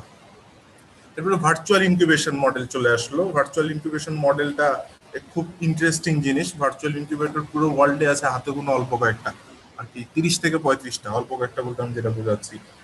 কারণ ভার্চুয়াল ইনকিউবেটরের মূল যেটা প্রবলেম, ম্যাক্সিমাম ক্ষেত্রে এগুলো ফেল করে, ম্যাক্সিমাম ক্ষেত্রেই এই ভার্চুয়াল ইনকিউবেটরগুলো ফেল করে, এবং এটা ডিমান্ড অনেক। আমি যেটা একটু আগে বলছিলাম যে পুরো ওয়ার্ল্ডে স্টার্ট আপ আছে 300 মিলিয়নের উপরে, এন্টারপ্রেনার আছে 472 মিলিয়নের উপরে, কিন্তু হাতে গোনা 30 থেকে 35টা ইনকিউবেটর আছে ভার্চুয়ালি যেগুলো অপারেট করে, এর মধ্যে ম্যাক্সিমাম গুলো অলরেডি বন্ধ হয়ে গেছে। তো এই ভার্চুয়াল ইনকিউবেটরের আর কি মডেলটা, এটা খুবই ইন্টারেস্টিং একটা মডেল। এখানে আমার human resources focus, capital focus থাকতে হবে, তারপর ইন্টেলেকচুয়াল ক্যাপিটাল ভ্যালুয়েশন থাকতে হবে, ম্যানেজমেন্ট এক্সপার্টিস থাকতে হবে, ইন্টারনেট বেসড ডিস্ট্রিবিউটেড রিসোর্সেস থাকতে হবে, প্রফিটেবল সলিউশনস অবশ্যই হইতে হবে, প্রাইভেট সেক্টরের একটা ভালো রোল প্লে করতে হবে। এখানে আমরা ক্যারেক্টারিস্টিক্স গুলো জাস্ট দিয়ে তার একটা মডেল তৈরি করেছে। এরপরে সেই যে বুজ অ্যালেন হ্যামিল্টন, শুরুতে যেটা দিয়ে আমরা শুরু করেছিলাম 1982-তে, তারা 2000 সালে আসে আবার নতুন একটা কর্পোরেট ইনকিউবেটরের তারা কনসেপ্ট লঞ্চ করলো, যে একটা ইনকিউবেটরকে যদি আমি কর্পোরেট একটা প্ল্যাটফর্ম হিসেবে লঞ্চ করতে চাই, যে incubator not a process, not a system, not a benefit বা সার্ভিস, ইনকিউবেটর ইটসেলফ একটা কর্পোরেশন। একটা ইনকিউবেটর সে নিজেই একটা বিজনেস এন্টিটি, সে নিজেই একটা কর্পোরেশন। ওই ওয়েতে যদি যাই তখন তারা একটা প্রসেস, তারা এখানে মডেল একটা প্রপোজ করলো, যেখানটাতে আমার দুটো ভাগ, কোর ফাংশন গুলো এবং সাপোর্ট ফাংশন দুটো আলাদা করা হলো। কোর ফাংশনস এর মধ্যে আমি প্রসেসে বলছি যে আইডিয়েশন লাগবে, কনসেপ্টে স্ক্রিনিং লাগবে, প্রোটোটাইপিং বিজনেস ডেভেলপমেন্ট লাগবে, লঞ্চিং এর প্রিপারেশন লাগবে, লঞ্চিং হবে, লঞ্চিং এর পর স্কেলিং আপ লাগবে, তারপর ট্রানজিশন লাগবে।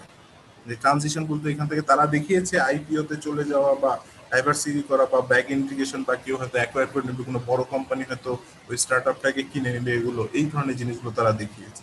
হ্যাঁ, তখনও কিন্তু এক্সেলারেশনের ওই দিকটা কিন্তু তখনও আসেনি, ইতিহাসে তখনও ওই জিনিসগুলো আসেনি।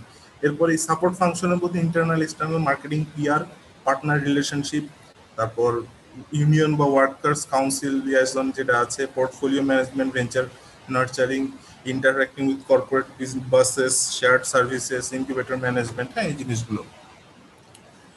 এরপরে যেটা লাল কাকার মডেল, এটা হলো টেকনোলজি বেসড বিজনেসের জন্য আর কি একটা ম্যানুয়াল, আমরা বলি যে টেকনোলজি বেসড যে বিজনেসগুলো আছে তাদের জন্য। এটা একটা আর কি প্রজেক্ট ডেভেলপমেন্টের মতো করে এই মডেলটা অ্যাকচুয়ালি ফলো করে, যে একটা প্রজেক্ট ক্রিয়েট করার সময় আমরা যেভাবে আগাই, যে প্রজেক্ট ডেভেলপ করলাম, এরপর একটা কনসেপ্ট রেডি করা, একটা কমিটি রেডি করা, যে স্টিয়ারিং কমিটি যেটা হবে এস্টাবলিশডের জন্য, তারা একটা ইনসেপশন রিপোর্ট দিবে, ইনসেপশন রিপোর্টের উপর বেস করে কিছু স্ট্র্যাটেজিক অবজেক্টিভ মেথোলজি সেট করা হবে ফিজিবিলিটি স্টাডির মাধ্যমে, তারপর মার্কেট রিসার্চ করা হবে। এটা একদম প্রজেক্ট, আমরা একটা প্রজেক্ট ম্যানেজমেন্টের ক্ষেত্রে যে স্টেপগুলো আমরা ফলো করি সেই স্টেপগুলো দিয়ে এখানটাতে একটা আর কি ইনকিউবেটরের মডেল তারা রেডি করলো, বললো এটা ইনকিউবেটর একটা ম্যানুয়াল, নট মডেল, এটাকে তারা ম্যানুয়াল বলছে। ঠিক আছে, এরপরে নিউ ইকোনমির একটা ইনকিউবেটর মডেল তৈরি হয়েছে, ন্যাশনাল এবং ইন্টারন্যাশনাল এনভায়রনমেন্ট সবগুলোতে কভার করে এরকম একটা জিনিস। এখানটাতে তারা প্রথম যে জিনিসটা আনলো সেটা হলো তারা এখানটাতে লোকাল কনসালটেন্ট, ম্যানেজার ট্রেনিং এবং টেনেন্ট ফিন্যান্স, তিনটা জিনিসকে তারা আলাদাভাবে স্পেসিফিক ভাবে তারা এখানে ডিফাইন করলো যে এন্টারপ্রেনার হইতে পারে, আমার এন্টারপ্রাইজ আসতে পারে, এবং এন্টারপ্রাইজ থেকে আমি এমপ্লয়মেন্ট ক্রিয়েট করব। এই তিনটা স্টেজে আমি ইনকিউবেশনটা সারবো, এরপর আমি গ্রোথে যাব। উপর থেকে আমার ন্যাশনাল সাপোর্ট পলিসিস আছে, ইউনিভার্সিটি কমিউনিটি লিঙ্কেজ আছে, ইউনিভার্সিটির ইন্টার্ন টেকনিক্যাল অ্যাসিস্ট্যান্স আছে, আমার টেকনিক্যাল ইনফ্রাস্ট্রাকচার গুলো আছে, মার্কেটের অপরচুনিটি আছে, হ্যাঁ, তারপর ইনিশিয়াল গভর্নমেন্টের ফান্ডিং আছে, যেটা আমাদের দেশে বর্তমানে আইডিয়া প্রজেক্ট দিচ্ছে 10 লাখ টাকার গ্র্যান্ট, হ্যাঁ। আর নিচের দিক থেকে আমি যদি বলি অন্যান্য সাপোর্টের মধ্যে যে বিজনেস স্ট্র্যাটেজি ডেভেলপমেন্টের একটা ব্যাপার আছে, স্পন্সরস বোর্ডের একটা ব্যাপার আছে, যে যে উইনার হবে তাকে একটা পুরস্কার দেওয়া বা এরকম একটা কিছু, হ্যাঁ, সিলেকশন গ্রাজুয়েশনের একটা ব্যাপার আছে, প্রফেশনাল সার্ভিস নেটওয়ার্কের একটা ব্যাপার আছে। আমি এখানে যেন রেগুলার কর্পোরেটসদেরকে নিয়ে আসতে পারি, কর্পোরেটসরা তাদের এক্সপিরিয়েন্স শেয়ার করবে, তাদের প্রফেশনাল মেন্টরিং বা কাউন্সিলিং যেটা আছে সেটা তারা দিবে, এই জিনিসগুলো। তো এরপরে যেটা আসলে এরপরে যে কোস্টা ডেভিড মেলান আবার লাল কাকার সাথে আবার কাজ করলো, কাজ করে তারা এই তার লাল কাকার যে আর কি মডেলটা ছিল এটাকে তারা আরেকটু কাজ করে আরেকটু ইফেক্টিভনেস আর সাস্টেনেবিলিটিকে ফোকাস করলো, যে রিজিওনাল ডাইমেনশনের কিছু ব্যাপার আছে, রেলিভেন্স কতটুকু আছে ওই রিজিয়নের সাথে, বা ওই ইম্প্যাক্ট কতটা পড়বে। যে আমি যেটা বলছিলাম যে যে একটা স্যাটেলাইট বানাচ্ছ বাংলাদেশে, তো এটার আসলে ইম্প্যাক্ট বাংলাদেশে কতটা পড়বে, এটা আসলে দরকার কিনা, বা এর থেকে বড় ইম্প্যাক্ট ফেলে এরকম কিছু আছে কিনা, রেলিভেন্সিটা কতটা। ঠিক আছে, এই জিনিসগুলো আসলে তখন তারা চিন্তার আগে এই এক্সিট ক্রাইটেরিয়া গুলো অবশ্যই ফিল আপ করতে হবে, না হলে হবে না। ঠিক আছে,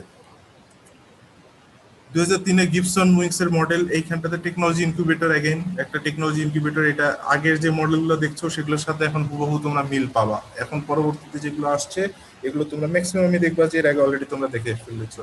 যেমন উপরে যেটা বললাম একটু আগে একটা মডেলে দেখালাম যে উপরে আলাদা অ্যাফিলিয়েশন আলাদা করা, সাপোর্ট সিস্টেম আলাদা করা, private, university, government, non profit, capital, know how networks, administration, facilities, just দুটো জিনিস আলাদা করে সেম মডেল অন্য নামে জাস্ট দিয়ে দিয়েছে। সাহায় মডেলটা একটু সিম্পলিফাইড, এখানটাতে কনসেপ্টের উপর কাজ করা হয় এবং ইনফ্রাস্ট্রাকচার বেস সাপোজ দেওয়া যায়, পিপল আইডিয়া আসবে, access to market, access to money, knowledge and expertise, successful ventures, আর অ্যাক্সেস টু নেটওয়ার্কস। এবার জেনারিক বিজনেস ইনকিউবেটর আসলে জেনারিক বিজনেস ইনকিউবেটর গুলোতে দুটো ভাগে ভাগ করে ফেলা হয়। ইনকিউবেটর মডেলের এখানে আমার তিনটা জিনিস আলাদা করে দেওয়া হলো, সিলেকশন, বিজনেস সাপোর্ট আর মিডিয়েশন। আর এইখানটাতে জেনারিক যে মডেলটা আছে এখানটাতে আমার দেওয়া হলো যে একটা আর কি অ্যাটেন্ডেন্স যারা আসবে তারা একটা আর কি ক্যান্ডিডেট পুল বা এরকম একটা কিছু থেকে তাদেরকে সিলেক্ট করা হবে, সিলেকশনের জন্য একটা পারফরমেন্স সেট করা হবে, পারফরমেন্স থেকে তাদের resource monitoring, business assistance, intensity, এগুলোর উপর বেস করে আউটকামটা ডিফাইন করা হবে। আউটকামটা হলো ইম্পর্টেন্ট যে কোনো একটা ইনকিউবেশনের ক্ষেত্রে। এই ইনকিউবেটরটাতে প্রথম ব্ল্যাক বক্স আর কি ইনকিউবেটর হিসাবে এটাকে দাঁড় করা হলো। আচ্ছা, ব্ল্যাক বক্স আর হোয়াইট বক্স কি এটা একটু বলি। যারা সিএসসি স্টুডেন্ট তারা তো মোটামুটি সবাই জানো যে ব্ল্যাক বক্স আর হোয়াইট বক্স জানো না? আচ্ছা সমস্যা না, ল্যাপটপ আনে দিলে আমি করে দিন। যারা সিএসসি স্টুডেন্ট আছো তোমরা কি জানো ব্ল্যাক বক্স আর হোয়াইট বক্স কি? কেউ কি শুনেছো?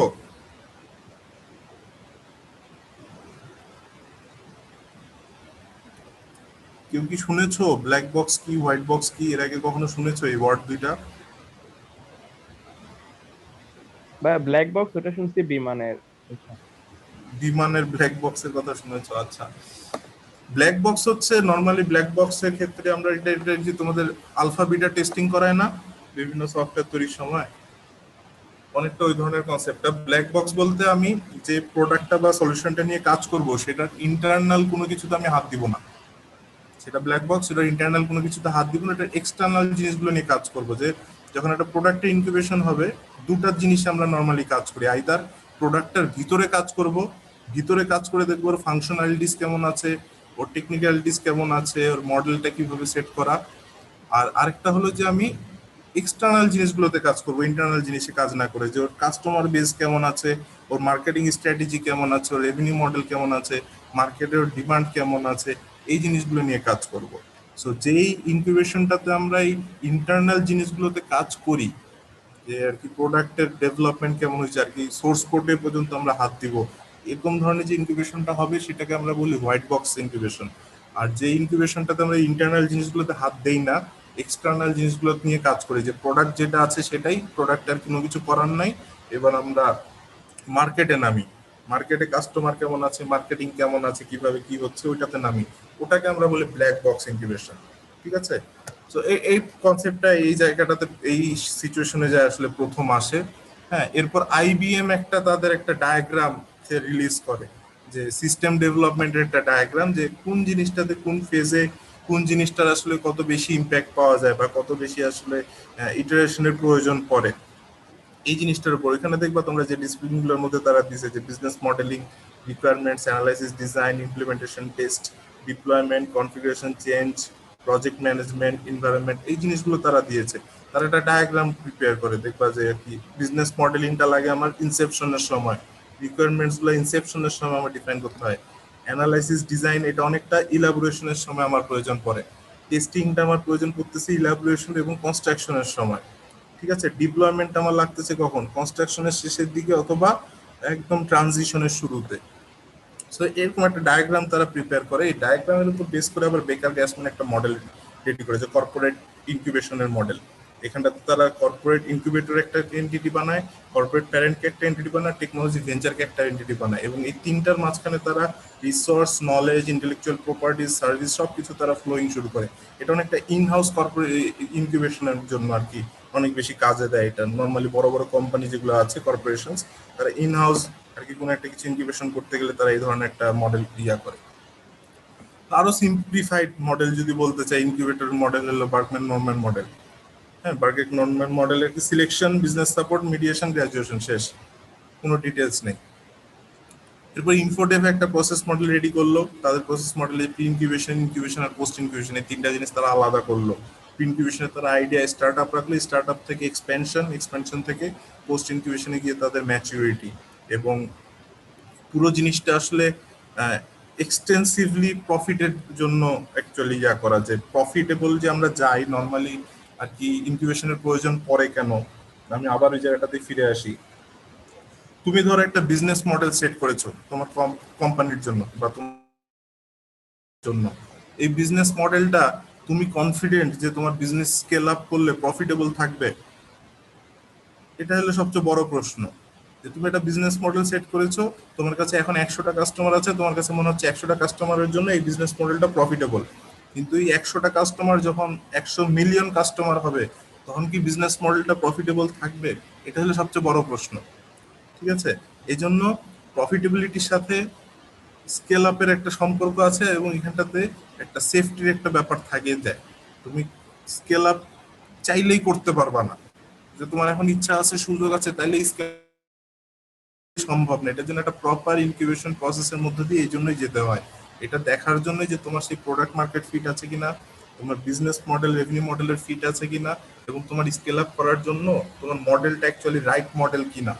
কারণ যদি না হয় তাহলে আমি যে একটু পরে অনেকগুলো এক্সাম্পল দেখাবো যে কিভাবে আসলে ভালো ভালো কোম্পানি ডুবে যায় এই রাইট মডেল চুজ না করতে পারার কারণে। ঠিক আছে? সো আরো অনেকগুলো এরকম মডেল আছে, আমি এই মডেলটা জাস্ট দ্রুত একটু জাস্ট দেখা যাচ্ছি। হ্যাঁ, আমার এইগুলোর মধ্যে ট্রেডিশনাল ইনকিউবেশন এই সেগুলো দরকার নাই, জেনেরিক ইনকিউবেশন এটা দরকার নাই। আচ্ছা, এই যে এখানে আছে black box, white box, structure, process, কোনটা নিয়ে কে কাজ করে সেটার উপর বেস করে একটা কম্প্যারিজন এখানটাতে দেখানো আছে।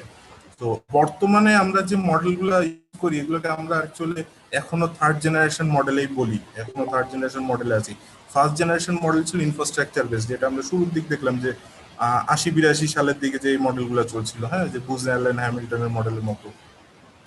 এরপর মজার ব্যাপার হলো সেকেন্ড জেনারেশনের যে মডেল, এটা আসলে বুজ অ্যালেন হ্যামিল্টনের হাত দিয়ে শুরু হয়েছে 2000 সালে, তারা সেকেন্ড যে মডেলটা এনেছিল।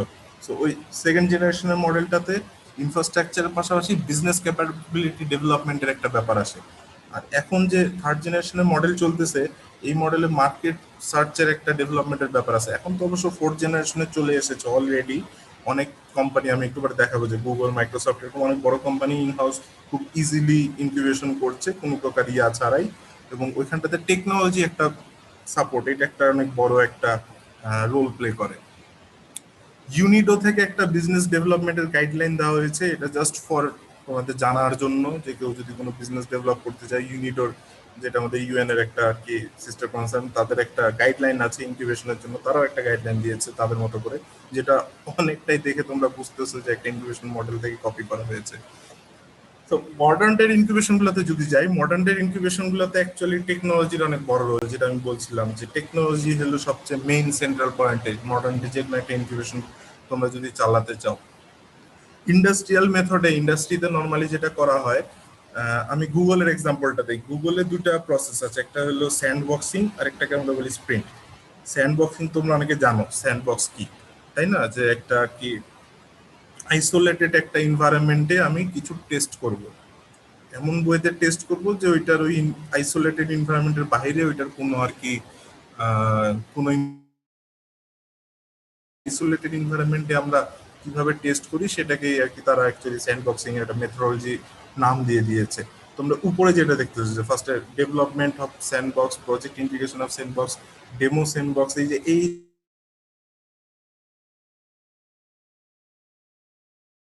একটা সিস্টেম টেস্টিং করছে, সিস্টেম এন্ড অ্যাকসেপ্টেন্স টেস্টিং, এই টেস্টিং করে তারপর তারা প্রোডাকশন নামছে। এটার জন্য তারা যেটা ইউজ করে সেটা হলো খুব মজার, স্প্রিন্ট নামে একটা জিনিস ইউজ করে। স্প্রিন্ট খুব মজার একটা জিনিস, তুমি 5 দিনে যে কোনো প্রবলেম সলভ করতে পারো, যে কোনো প্রোডাক্ট তুমি লঞ্চ করতে পারো জাস্ট 5 দিনে। তুমি ফার্স্ট ডেতে যেটা করবা, তুমি একটা ম্যাপ বানাবা, হ্যাঁ, যেই ম্যাপে তোমার থাকবে যে তোমার কাস্টমার কারা, তোমার টার্গেট কারা, তুমি কি প্রবলেম সলভ করছো, কিভাবে করছো,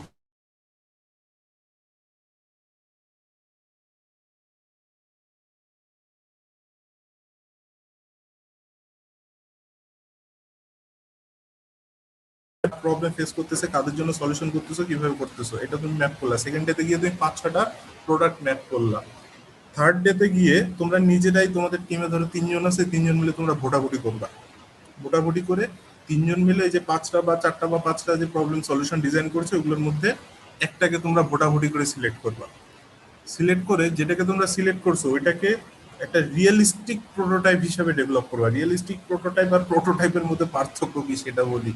প্রোটোটাইপ বলতে আমরা বুঝাই যে কোনো একটা কিছু ফাংশনাল করা, লাইক আমি ডেভেলপ করে রোবট বা সফটওয়্যার এগুলো আর কি বানাবো, অ্যাকচুয়ালি কিছুটা ডেভেলপ করবো, করে দেখাবো যে কাজ করতেছে, ঠিক আছে, অ্যাকচুয়াল ডেভেলপ করা। আর রিয়েলিস্টিক প্রোটোটাইপ বলতে আমরা অ্যাকচুয়ালি বুঝাই যে আমি এখানে পুরো জিনিসটা বানাবো না, বাট এখানটাতে আমার যে আর কি এমন ভাবে জিনিসটাকে আমি এখানটাতে তুলে ধরবো বা এমন ভাবে জিনিসটাকে প্রেজেন্ট করবো যেন দেখে রিয়েলিস্টিক মনে হয়, ঠিক আছে। যে আমি একটা পোস্টার ডিজাইন করে এনেছি, যে পোস্টারটাতে পুরোপুরি দেখা যাচ্ছে কিভাবে পুরো জিনিসটা কাজ করে। বা আমি একটা পিচ টেক ডেভেলপ করছি, যে পিচ টেকে আমি পুরোপুরি এক্সপ্লেন করতেছি যে এই জিনিসটা অ্যাকচুয়ালি কিভাবে কাজ করে, যেন কোনো হিডেন কোনো কিছু যেন না থাকে, কোনো চ্যালেঞ্জেস যেন না থাকে, এটা এনশিওর করতে হবে, তাহলেই এটা রিয়েলিস্টিক প্রোটোটাইপ আমরা বলতে পারি। এরপরে ডে 5-এ গিয়ে ওই যেই ফাইনাল প্রোটোটাইপটা তোমরা একটা আর কি রিয়েলিস্টিক প্রোটোটাইপ যেটা তোমরা তৈরি করলে, যে চুজ করা যে আইডিয়াটা, ডে 5-এ গিয়ে এই আইডিয়াটা তোমরা মানুষজনের কাছে প্রপোজ করবা। মানুষজনের কাছে ইন্টারভিউ নিবা, ইন্টারভিউ তাদেরকে বলবা যে ভাই আমরা যেরকম আপনি এই প্রবলেমটা সলভ ফেস করেন, এটার জন্য আমি এই সলিউশন ডেভেলপ করছি, আপনারা এখন এই সলিউশনটা নেবেন কিনা বলেন। আমার এই সলিউশনটার জন্য আমি কত টাকা আপনার কাছ থেকে নিলে আপনি খুশি, আপনার কাছে এই সলিউশনটা আমি কিভাবে দিলে আপনি খুশি, মান্থলি দিলে খুশি, বাৎসরিক দিলে খুশি, নাকি প্রতিদিন দিলে খুশি, কিভাবে দিলে আপনি খুশি। কাস্টমারদের সাথে ইন্টারাকশন করা, এবং কাস্টমারদের সাথে ইন্টারাকশন করার বেসিসে আমরা সেই সলিউশনটা নিয়ে আগাই। তো স্প্রিন্টের এরকম 5 দিনে একটা যে কোনো আর কি প্রোডাক্ট বা সার্ভিস ক্রিয়েট করার জন্য স্প্রিন্ট আর কি খুব বেশ ইফেক্টিভ একটা পদ্ধতি বলতে পারো। আচ্ছা, আমরা আর কি যে মডেলটা নিয়ে আগাচ্ছি এটা ডাবল স্ট্যারকেস মডেল। ডাবল স্ট্যারকেস মডেলটা অ্যাকচুয়ালি আমাদের নিজেদের ডেভেলপ করা, এটা একটু বুঝার ইজি, এটা পুরোপুরি প্রসেস বেসড ইনকিউবেশন, পুরোপুরি প্রসেস বেসড, এবং এটা বুঝার ইজি। বুঝার ইজি কেন আর কি, ইনকিউবেশন সম্পর্কে অ্যাকচুয়াল একটা সিনারিওর সম্পর্কে এখানে একটা ক্লিয়ার আউটলাইন দেয়। যেমন শুরু করি আমরা হলো তোমার ভ্যালু প্রপোজিশনস থেকে। কারণ একটা আইডিয়া, তোমরা যখন বললো যে আমার কাছে একটা আইডিয়া আছে, এই আইডিয়া নিয়ে আমি কাজ করা শুরু করতেছি, এই আইডিয়া নিয়ে আমি এই করতে চাই, আইডিয়াটা যে আইডিয়া এটা বললো কে? তোমার মাথায় যে একটা আইডিয়া আছে, এই আইডিয়াটা যে অ্যাকচুয়ালি একটা আইডিয়া সেটা তুমি কিভাবে বুঝলা? তোমার কাছে মনে হচ্ছে এটা একটা আইডিয়া, বাট অ্যাকচুয়ালি তো এটা একটা আইডিয়া নাও হইতে পারে। হ্যাঁ, এটা জাস্ট একটা র্যান্ডম থটস হইতে পারে। তো এই আইডিয়াটা বলতেই আমরা অ্যাকচুয়ালি তখন বুঝিলো ভ্যালু প্রপোজিশন, যে ওই আইডিয়াটার ভ্যালু প্রপোজিশন আছে কিনা, যে ওইটা অ্যাকচুয়ালি কারোর জন্য প্রবলেম সলভ করছে কিনা, যদি প্রবলেম সলভ করে তাহলে অ্যাকচুয়াল সলিউশন দিচ্ছে কিনা, অ্যাকচুয়ালি সেটার মার্কেট এক্সিস্ট করে কিনা। এই সব কিছু শুরু হয় ভ্যালু প্রপোজিশনস দিয়ে। ভ্যালু প্রপোজিশন থেকে শুরু করে তারপর দেখবে দুই দিকে দুইটাই যে স্টেয়ার কেস আমাদের নেমে গিয়েছে। একদিকে আমরা এক্সটার্নাল মানে যে ব্ল্যাক বক্সের ইনকিউবেশনের স্টেপ চালাচ্ছি, আরেকদিকে আমরা ইন্টারনাল মানে হোয়াইট বক্সের ইনকিউবেশনের স্টেপ চালাচ্ছি। ঠিক আছে, এক্সটার্নাল স্টেপের মধ্যে আমি ভ্যালু ডেলিভারি চেইন ডেভেলপ করছি, কাস্টমার অ্যাকুইজিশন ফানেল ডেভেলপ করছি, মার্কেট রিলেশনস এর ম্যাপ করছি, সেলস আর মার্কেটিং এর স্ট্র্যাটেজি ডেভেলপ করছি, কোয়ালিটি অ্যাসুরেন্স এবং ব্র্যান্ড স্টোরি ক্রিয়েট করছি, বিজনেস সিস্টেমের আর্কিটেকচারটা দাঁড় করাচ্ছি, লিগালাইজেশন এবং লাইসেন্সিংটা দাঁড় করাচ্ছি। হ্যাঁ, এই এক্সটার্নাল জিনিসগুলোতে আমরা কাজ করছি, আর ডান দিকে আমি ইন্টারনাল জিনিসগুলোতে কাজ করছি। আমি এমভিপি ডেভেলপ করলাম, আলফা বিটা টেস্টিং করলাম, প্রবলেম সলিউশন ফিট করলাম, বেটা টেস্টিং করলাম, প্রোডাক্ট মার্কেট ফিট করলাম, এরপর আমি প্রাইসিং সেট করে রেভিনিউ মডেল সেট করে বিজনেস মডেল আর মার্কেটের ফিট গেইন করবো। সো এই ব্ল্যাক বক্স হোয়াইট বক্স দুই ধরনের ডেভেলপমেন্ট শেষ করে আমি ফাইনালি এসে প্রজেকশন ভ্যালু আর স্কেলেবিলিটি টেস্ট করব, যে অ্যাকচুয়ালি মডেলটা আমার স্কেলেবল কিনা, স্কেল আপ করলে আমার টিকে থাকতেছে, এটা কি প্রফিটেবল থাকতেছে কিনা। এরপর আমি এখানে ফান্ড রেজিং এ চলে যাবো, ফান্ড রেজিং এর পরে আমার এখানে গো টু মার্কেট মানে আমার এক্সেলারেশন শুরু হয়ে গেল। ঠিক আছে, সো এটা একটা ক্লিয়ার আউটলাইন দেয় যে অ্যাকচুয়ালি তোমাদের কি কি করতে হবে, কোন কোন স্টেপগুলো ফলো করতে হবে ইনকিউবেশন করতে গেলে। হ্যাঁ, সো আর কি সেলফ ইনকিউবেশনের জন্য এটা বেশ ভালো একটা আর কি আউটলাইন দিয়ে দেয়। এবার আসছি আমি পোস্ট ইনকিউবেশনে নর্মালি বেশ কিছু ধরনের সাপোর্ট দেয় নর্মালি ইনকিউবেটররা দেয়, যেগুলোর জন্য আমরাও প্ল্যান করছি যে আমরাও দিব আমাদের এখান থেকে। সো ফার্স্ট অফ অল হলো ইনভেস্টরদের সাথে কানেক্ট করা, যে তোমরা যে স্টার্টআপ গুলো নিয়ে যে আইডিয়াস গুলো নিয়ে আসবা সেখান থেকে ইনভেস্টরদেরকে আমরা এখানে কানেক্ট করবো কিভাবে তোমাদের সাথে। তারপর নতুন বিজনেস আমরা লঞ্চ করবা তোমরা, সেই লঞ্চিং ইভেন্টটা আমরা যেটা ইউনিবেটর অলরেডি বলেছি যে যে 10টা উইনার হবে তাদের ইনকিউবেশন শুধু না, তাদের যে 10টা বিজনেস লঞ্চ করা হবে এই লঞ্চিং ইভেন্টটা আমরা করবো। কারণ একটা বিজনেস লঞ্চিং ইভেন্ট অনেক ইম্পর্টেন্ট, এখানে মিডিয়া প্রেজেন্স কেমন থাকতেছে, এখানটাতে গেস্ট পার্সোনালস কেমন থাকতেছে, এটার উপর অনেক কিছু ডিপেন্ড করে। ঠিক আছে, আর সেকেন্ড অফ অল হলো মুভ আপ করা, যেমন আমরা আর কি শুরুতে আমরা যেটা ফ্রি কোয়ার্কিং স্পেস দেই আমাদের ইনকিউবেশন গুলোতে, ফ্রি কোয়ার্কিং স্পেস থেকে একটা পর্যায়ে গিয়ে যখন তুমি এস্টাবলিশড একটা কোম্পানি হয়ে যাবা, তুমি পেইড স্পেসে তুমি শিফট করে যেতে পারো। এবং পেইড স্পেসেও আমাদের এখানে গভর্নমেন্ট অ্যাকচুয়ালি রেট খুবই কম, ভাড়া এটা খুবই কম, তো পেইড স্পেসে তুমি মুভ আপ করার একটা সুযোগ পাও। স্টার্ট আপ ফিন্যান্সে আমি চলে আসি। স্টার্ট আপ ফিন্যান্সের অনেকগুলো ধরন আছে আর কি। তোমাদের কারো যদি বিজনেস করতে টাকা লাগে, তোমরা সবসময় যেটা করো একটা জিনিস সম্পর্কে জানো, সেটা হলো গ্র্যান্ট, এবং তোমরা সবসময় এটাই খুঁজে বেড়াও যে কোথায় অ্যাপ্লাই করলে কিভাবে টাকা পাওয়া যাবে। কারণ তোমাদের কাছে গ্র্যান্ট আর কি ফর গ্র্যান্টেড, কারণ আমি তো গ্র্যান্ট আসলে। হ্যাঁ, তো এই গ্র্যান্ট জিনিসটা আসলে খুব একটা এফিশিয়েন্ট না। হ্যাঁ, আর কি এটা খুব একটা এফিশিয়েন্ট না।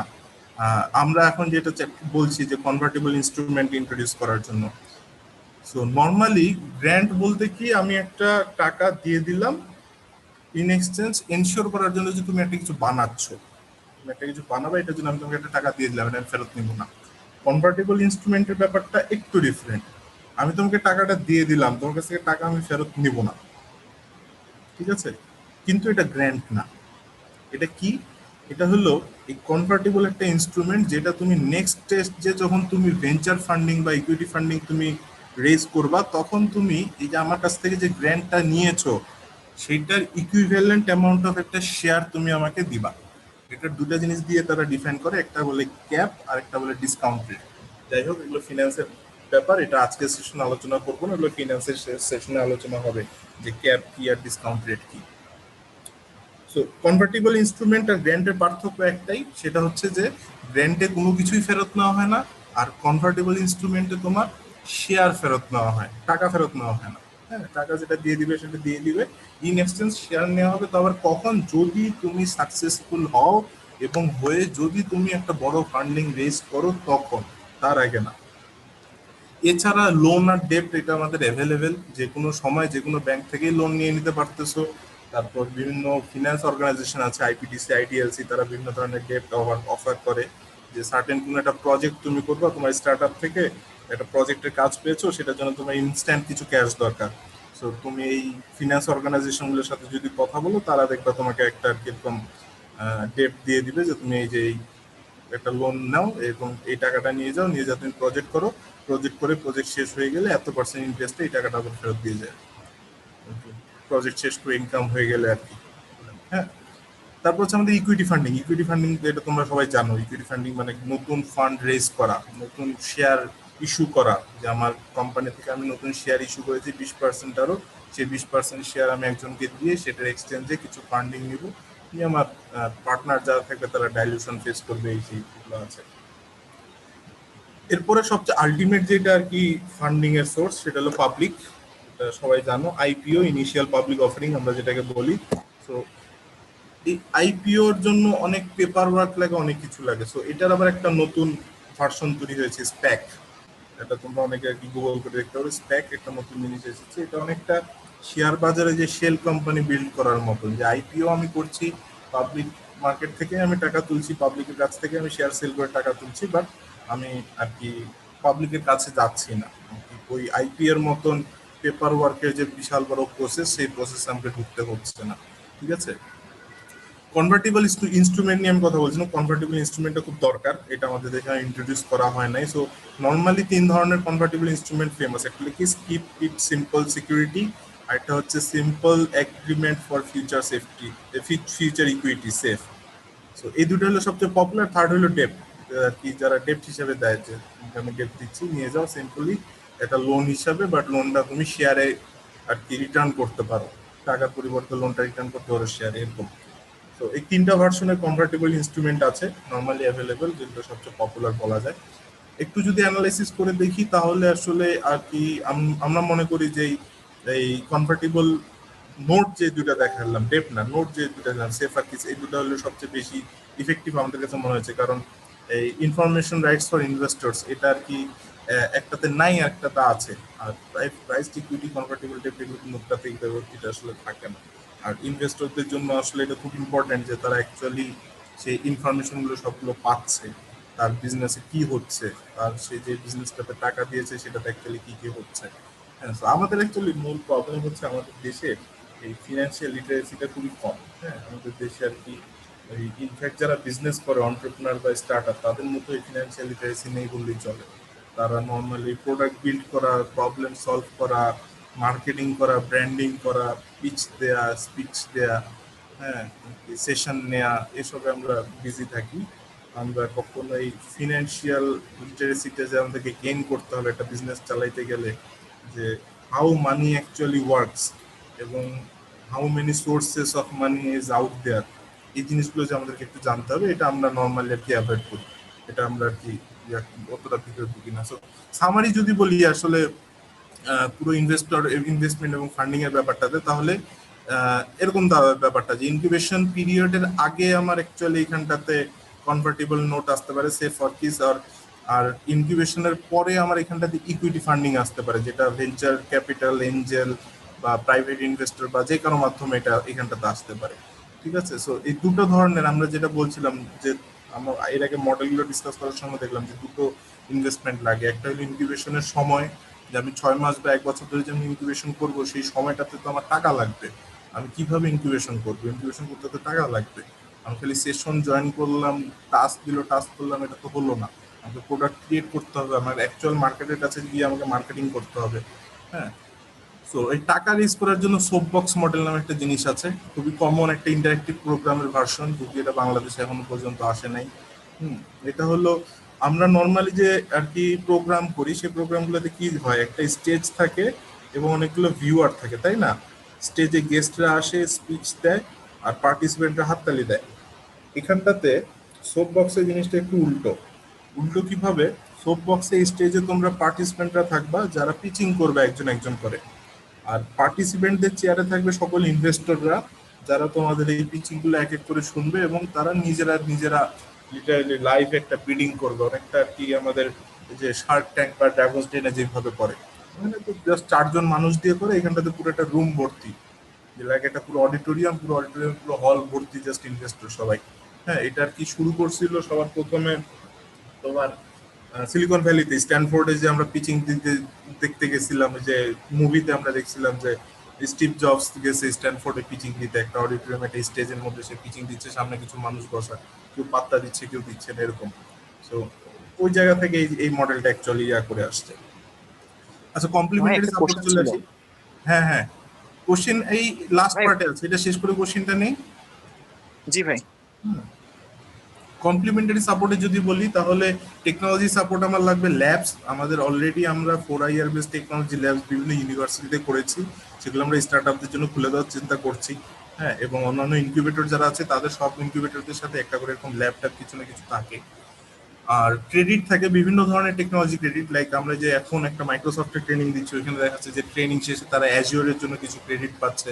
হ্যাঁ, বা মাইক্রোসফটের বিভিন্ন ক্লাউড সার্ভিসের জন্য বিভিন্ন কিছু ক্রেডিট পাচ্ছে।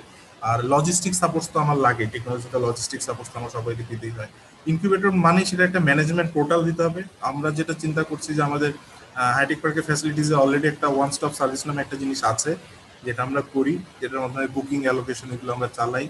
আর ইনকিউবেশনের জন্য আমরা আলাদাভাবে ইনকিউবেটর প্ল্যাটফর্মের থ্রুতেই আমরা রেজিস্ট্রেশন নিয়ে সেখানটাতে আমরা একটা পোর্টাল ক্রিয়েট করার চিন্তা করছি। সো ওভারঅল যদি ইনকিউবেশনের জার্নি ম্যাপটা আমরা দেখতে চাই, তাহলে আমাদের এই যে ডাবল স্টেয়ারকেস মডেল ইউজ করে তাহলে জার্নি ম্যাপটা হবে এরকম।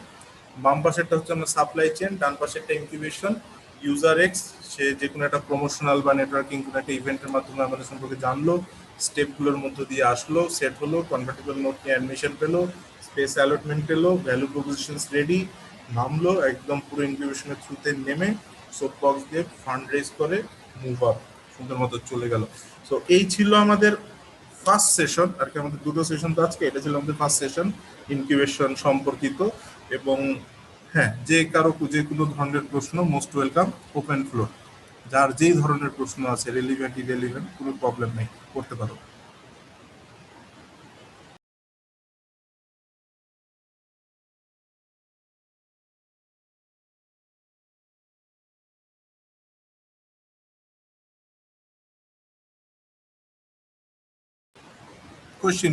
কোশ্চেনের জন্য ওয়েট করছি। কে কে প্রশ্ন করতে চাইলা করতে পারো। ভাই এই বাংলাদেশের পার্সপেক্টিভে এই ফান্ড পাওয়ার জন্য কিছু টিপস যদি দিতেন। বাংলাদেশের পার্সপেক্টিভে ফান্ড পাওয়ার জন্য টিপস, ফান্ড পাওয়ার কোনো টিপস আসলে কোনো রিজিওনাল পার্সপেক্টিভ দিয়ে হয় না। হ্যাঁ, এটা হলো প্রথম কথা। দ্বিতীয় কথা হচ্ছে, আমরা এলাম কি জানো আর কি, যারা যে স্টার্ট আপ করি, অন্টারপ্রিনারশিপ করি, আমরা এলাম কি জানো, আমরা এলাম পিঁপড়া। কোনো একটা জায়গায় মিষ্টির সন্ধান পেলে আমরা এমনিই চলে যাই। হ্যাঁ, ওই মিষ্টির আসলে মেয়াদ আছে কি না, ওই মিষ্টি খাওয়া উচিত কিনা, এগুলো আমরা দেখি না। বুঝছো না, আমাদের সমস্যা হচ্ছে এটা। এই জায়গা থেকে আমরা যতদিন না বাইরে হয়ে আসতে পারতেছি, ফ্রি মিষ্টির লোভ যতদিন না আমরা কন্ট্রোল করতে পারতেছি, আমাদেরকে দিয়ে কিছু হবে না। শুনো, একটা গল্প বলি। হ্যাঁ,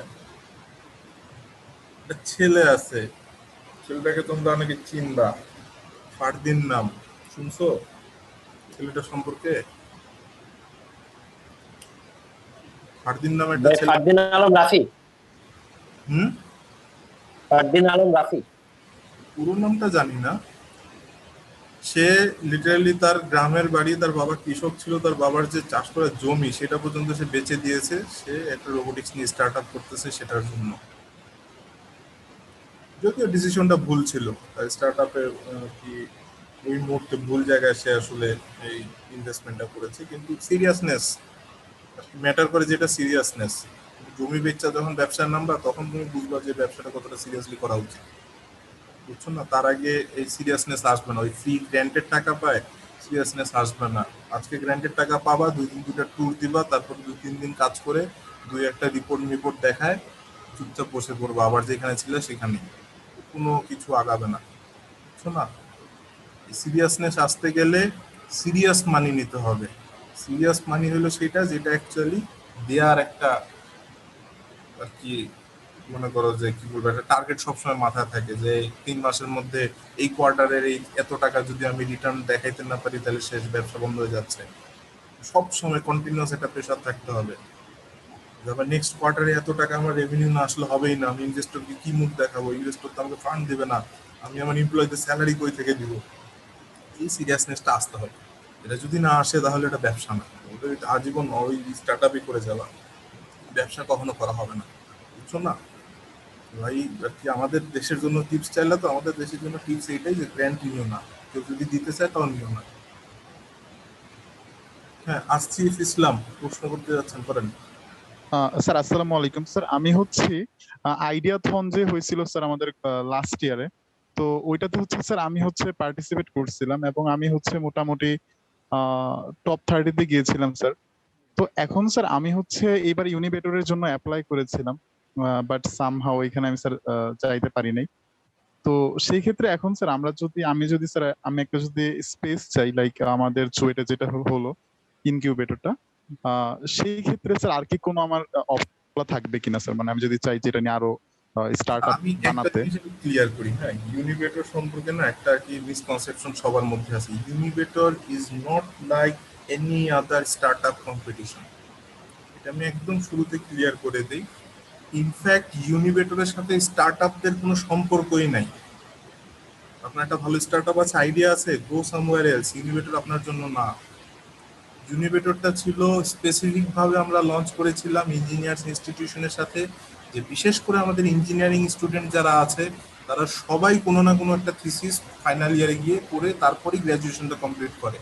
আমাদের টার্গেট ছিল ওই থিসিসের কালচারটা চেঞ্জ করা, যে পুরোনো বছরের টপিক দেখে কেন সিলেক্ট করতে হবে, টিচারের কাছ থেকে কেন টপিক নিতে হবে, আমি নিজের অরিজিনাল আইডিয়া নিয়ে কেন কাজ করতে পারি না, কেন আমি এত হাজার হাজার কপি পেস্ট পাই রিসার্চ পেপারে গেলে, নিজের কোনো কিছু আমি কেন করতে পারতেছি না। এই কালচারটা চেঞ্জ করা ছিল আমাদের টার্গেট। এই জন্য আমরা বলেছিলাম যে ভালো একটা রিসার্চ প্রজেক্ট যদি থিসিস প্রজেক্ট তুমি করতে পারো, সেই থিসিস প্রজেক্টকে প্রোডাক্ট বা সার্ভিস বানিয়ে মার্কেটে লঞ্চ করার দায়িত্ব আমাদের। আমরা এই কথাটা বলেছিলাম, আমরা কিন্তু কোনো সময় বলি নাই যে তোমার একটা ভালো স্টার্ট আপ আছে তুমি আসো, তোমার ভালো আইডিয়া আছে আসো স্টার্ট আপ বানাই দিচ্ছি। আমরা স্পেসিফিক ভাবে আমাদের একদম ট্যাগলাইনে বলেছি turning university reports into real life ventures. এবং আমরা যে 250 সিলেক্ট করেছি, 250-র মধ্যে নর্মাল স্টার্ট আপ জায়গা পাবে না, এটাই স্বাভাবিক। পুরো 250টার মধ্যে মানে একটা মনে খালি স্টার্ট আপ আছে, স্টার্ট আপের সেন্সে স্টার্ট আপ একটা মনে খালি আছে। এবং এই 250টার মধ্যে 3টা আছে স্যাটেলাইট, একটা আছে কোভিডের ভ্যাকসিন। এখন আপনাদের আর কি যে স্টার্ট আপ আপনারা যেগুলো করেন এগুলোর সাথে আসলে এই জিনিসটা কিভাবে যায় আমি জানি না। আমাকে অনেকেই এই জিনিসটা বলছে যে আমরা অমুক স্টার্ট আপের কম্পিটিশনে এই হয়েছিলাম ওই হয়েছিলাম, কিন্তু ইউনিবেটর ঠিক করেন। ইউনিবেটরটা আপনাদের জন্য না। আর স্পেসে যেটা বললেন, স্পেসটা তো ওপেন আপনাদের জন্য, আপনাদের চুয়েটে যে ইনকিউবেটরটা করা হচ্ছে এটা তো পুরোপুরি এখনো ফাঁকা। আমরা ইউনিবেটর থেকে 10 জনকে নিয়ে 10টা ভেঞ্চার লঞ্চ করতে, দ্যাটস আলাদা, ওইটার সাথে ইনকিউবেটর স্পেসের কোনো সম্পর্ক নেই। আমাদের হাইটেক পার্কে স্টার্ট আপদের স্পেসের জন্য রেগুলারলি অ্যাপ্লিকেশন ছাড়া হয়। গত একটা ব্যাচ অলরেডি চলতেছে 1 বছরের জন্য আমাদের রাজশাহীতে, আমাদের সিলেটে, যশোরে, খুলনায় আমাদের অলরেডি কিন্তু স্টার্ট আপদেরকে ফ্লোর দেওয়া হয়েছে, চিটাগাংয়েও দেওয়া হয়েছে। ঠিক আছে, চুয়েটের যে ইনকিউবেটরটা এটা একদম ডেডিকেটেডলি আপনাদের ইউনিভার্সিটি বেসড স্টার্ট আপগুলোর জন্য দেয়া। সো এই ইনকিউবেটরটা যখন আমাদের চালু হবে তখন আমরা যেটা বললাম যে আমরা ইনকিউবেটরের জন্য এরকম অ্যাপ্লিকেশন ছাড়বো, একটা সাপ্লাই চেন আমাদের থাকবে, সেখান থেকে আমরা ইনকিউবেশনের জন্য মানুষজন নিব। এবং ইনকিউবেশনের পাশাপাশিও স্টার্ট আপদের জন্য ফ্রি কোয়ার্কিং স্পেস থাকবে, এখানে স্টার্ট আপদের জন্য কিছু ডেডিকেটেড স্পেসও থাকবে, সো ওগুলোতে আপনারা অ্যাপ্লাই করে তখন নিয়ে নিতে পারবেন। ঠিক আছে? জি স্যার, জি স্যার। স্যার ওইটা আসলে বিষয়টা এরকম ছিল না যে একটা কোয়াইট স্টার্ট আপ, অবশ্যই স্টার্ট আপ, আর এখানে স্যার হচ্ছে কি যে এইটা কাইন্ড অফ স্যার মানে থিসিস পেপারই আর কি বলা যায়, ওইটা দিয়ে আসলে অ্যাপ্লাইটা করেছিলাম আর কি, মানে দুইটাই ইনক্লুডেড, স্টার্ট আপ সাথে হচ্ছে। আমি কিন্তু বোঝানোর চেষ্টা করলাম যে কি ইউনিবেটর স্ট্যান্ডার্ডটা আসলে আমরাও শুরুতে যখন কম্পিটিশনটা আমরা লঞ্চ করেছিলাম আমরাও বুঝিনি যে আমরা এরকম হাই এন্ডের আর কি রেসপন্স পাবো। ঠিক আছে, আমরাও বুঝিনি আর কি। আমি দুই একটা যদি এক্সাম্পল দেই, যেমন আমাদের সুবিন ভাইয়ের কথা, আপনারা সুবিন ভাইকে চিনেন কে কে? তামিম শাহরিয়ার সুবিন মোটামুটি হ্যাঁ ভাই, চিনেন। ওই প্রোগ্রামিং বই লিখছে জন। হ্যাঁ হ্যাঁ, ওনাকে তো মোটামুটি সবাই চিনে। তো ওনাদের একটা গ্রুপ আছে, ইউএসএ, অস্ট্রেলিয়া, ইউকে, কয়েক দেশের কয়েক বন্ধু ইঞ্জিনিয়ারিং এ পিএইচডি করতে গেছেন, কেউ কেউ হয়তো ফ্যাকাল্টি হিসেবে বিভিন্ন ভার্সিটিতে আছেন, তারা পর্যন্ত অ্যাপ্লাই করেছে ইউনিভার্সিটিতে, তারপরেও 250-এর মধ্যে আছে। তো আর কি এটার রিসার্চ পেপারগুলো যেগুলো আমরা পেয়েছি, এই পেপারগুলোর লেভেলটা পুরোপুরি আলাদা। আমরা কি ইনোভেশনের জায়গায় ইনভেনশনে চলে গেছি, বুঝছো না? ওই জায়গাটা পুরোপুরি একটা আপডেটেড হয়ে গেছে, ওই জন্য ওটাকে আমরা স্টার্ট আপ বা এরকম কোনো কিছুর সাথে রিলেটেড করতে চাই না, এটাকে আমরা আলাদাই রাখতে চাই, বুঝছো না? আচ্ছা, আজহার মুন্না প্রশ্ন করেন। ভাই আসসালামু আলাইকুম। ভাই আমার একটা কোয়েশ্চেন ছিল, সেটা হচ্ছে যে ওই আপনি ওই যে ব্ল্যাক বক্স ইনকিউবেশন এবং হোয়াইট বক্স ইনকিউবেশন নিয়ে একটু বলছিলেন, তো ভাই আমি ওই জায়গাটা একটু ভালো করে শুনতে পারি নাই ভাই। আমার ওইটা একটা পার্থক্যটা মানে ডিফারেন্সটা একটু শুনতে মানে একটু জানতে চাচ্ছিলাম আর কি ভাই। ব্ল্যাক বক্স ইনকিউবেশন মানে প্রোডাক্ট যেটা আছে আমার সেটাই, প্রোডাক্টে হাত দেওয়া যাবে না। তোমাকে প্রোডাক্ট দিছি মার্কেটে কমার্শিয়ালাইজ করার জন্য, তুমি প্রোডাক্টটা নিয়ে যাও মার্কেটে, এখন বেচো, কাস্টমার বেস ঠিক করো, মার্কেটিং স্ট্র্যাটেজি সেট করো, কাস্টমার অ্যাকুইজিশন ফানেল সেট করো, ভ্যালু ডেলিভারি চ্যানেল ইউজ করো, সেট করে ইনকিউবেশন করো। আর হোয়াইট বক্স মানে ওপেন, প্রোডাক্টের ইন্টারনালি আমি কাজ করব, প্রোডাক্টের সোর্স কোডে পর্যন্ত হাত দিব, ডেভেলপমেন্টে পর্যন্ত হাত দিব, বুঝতে পারছি?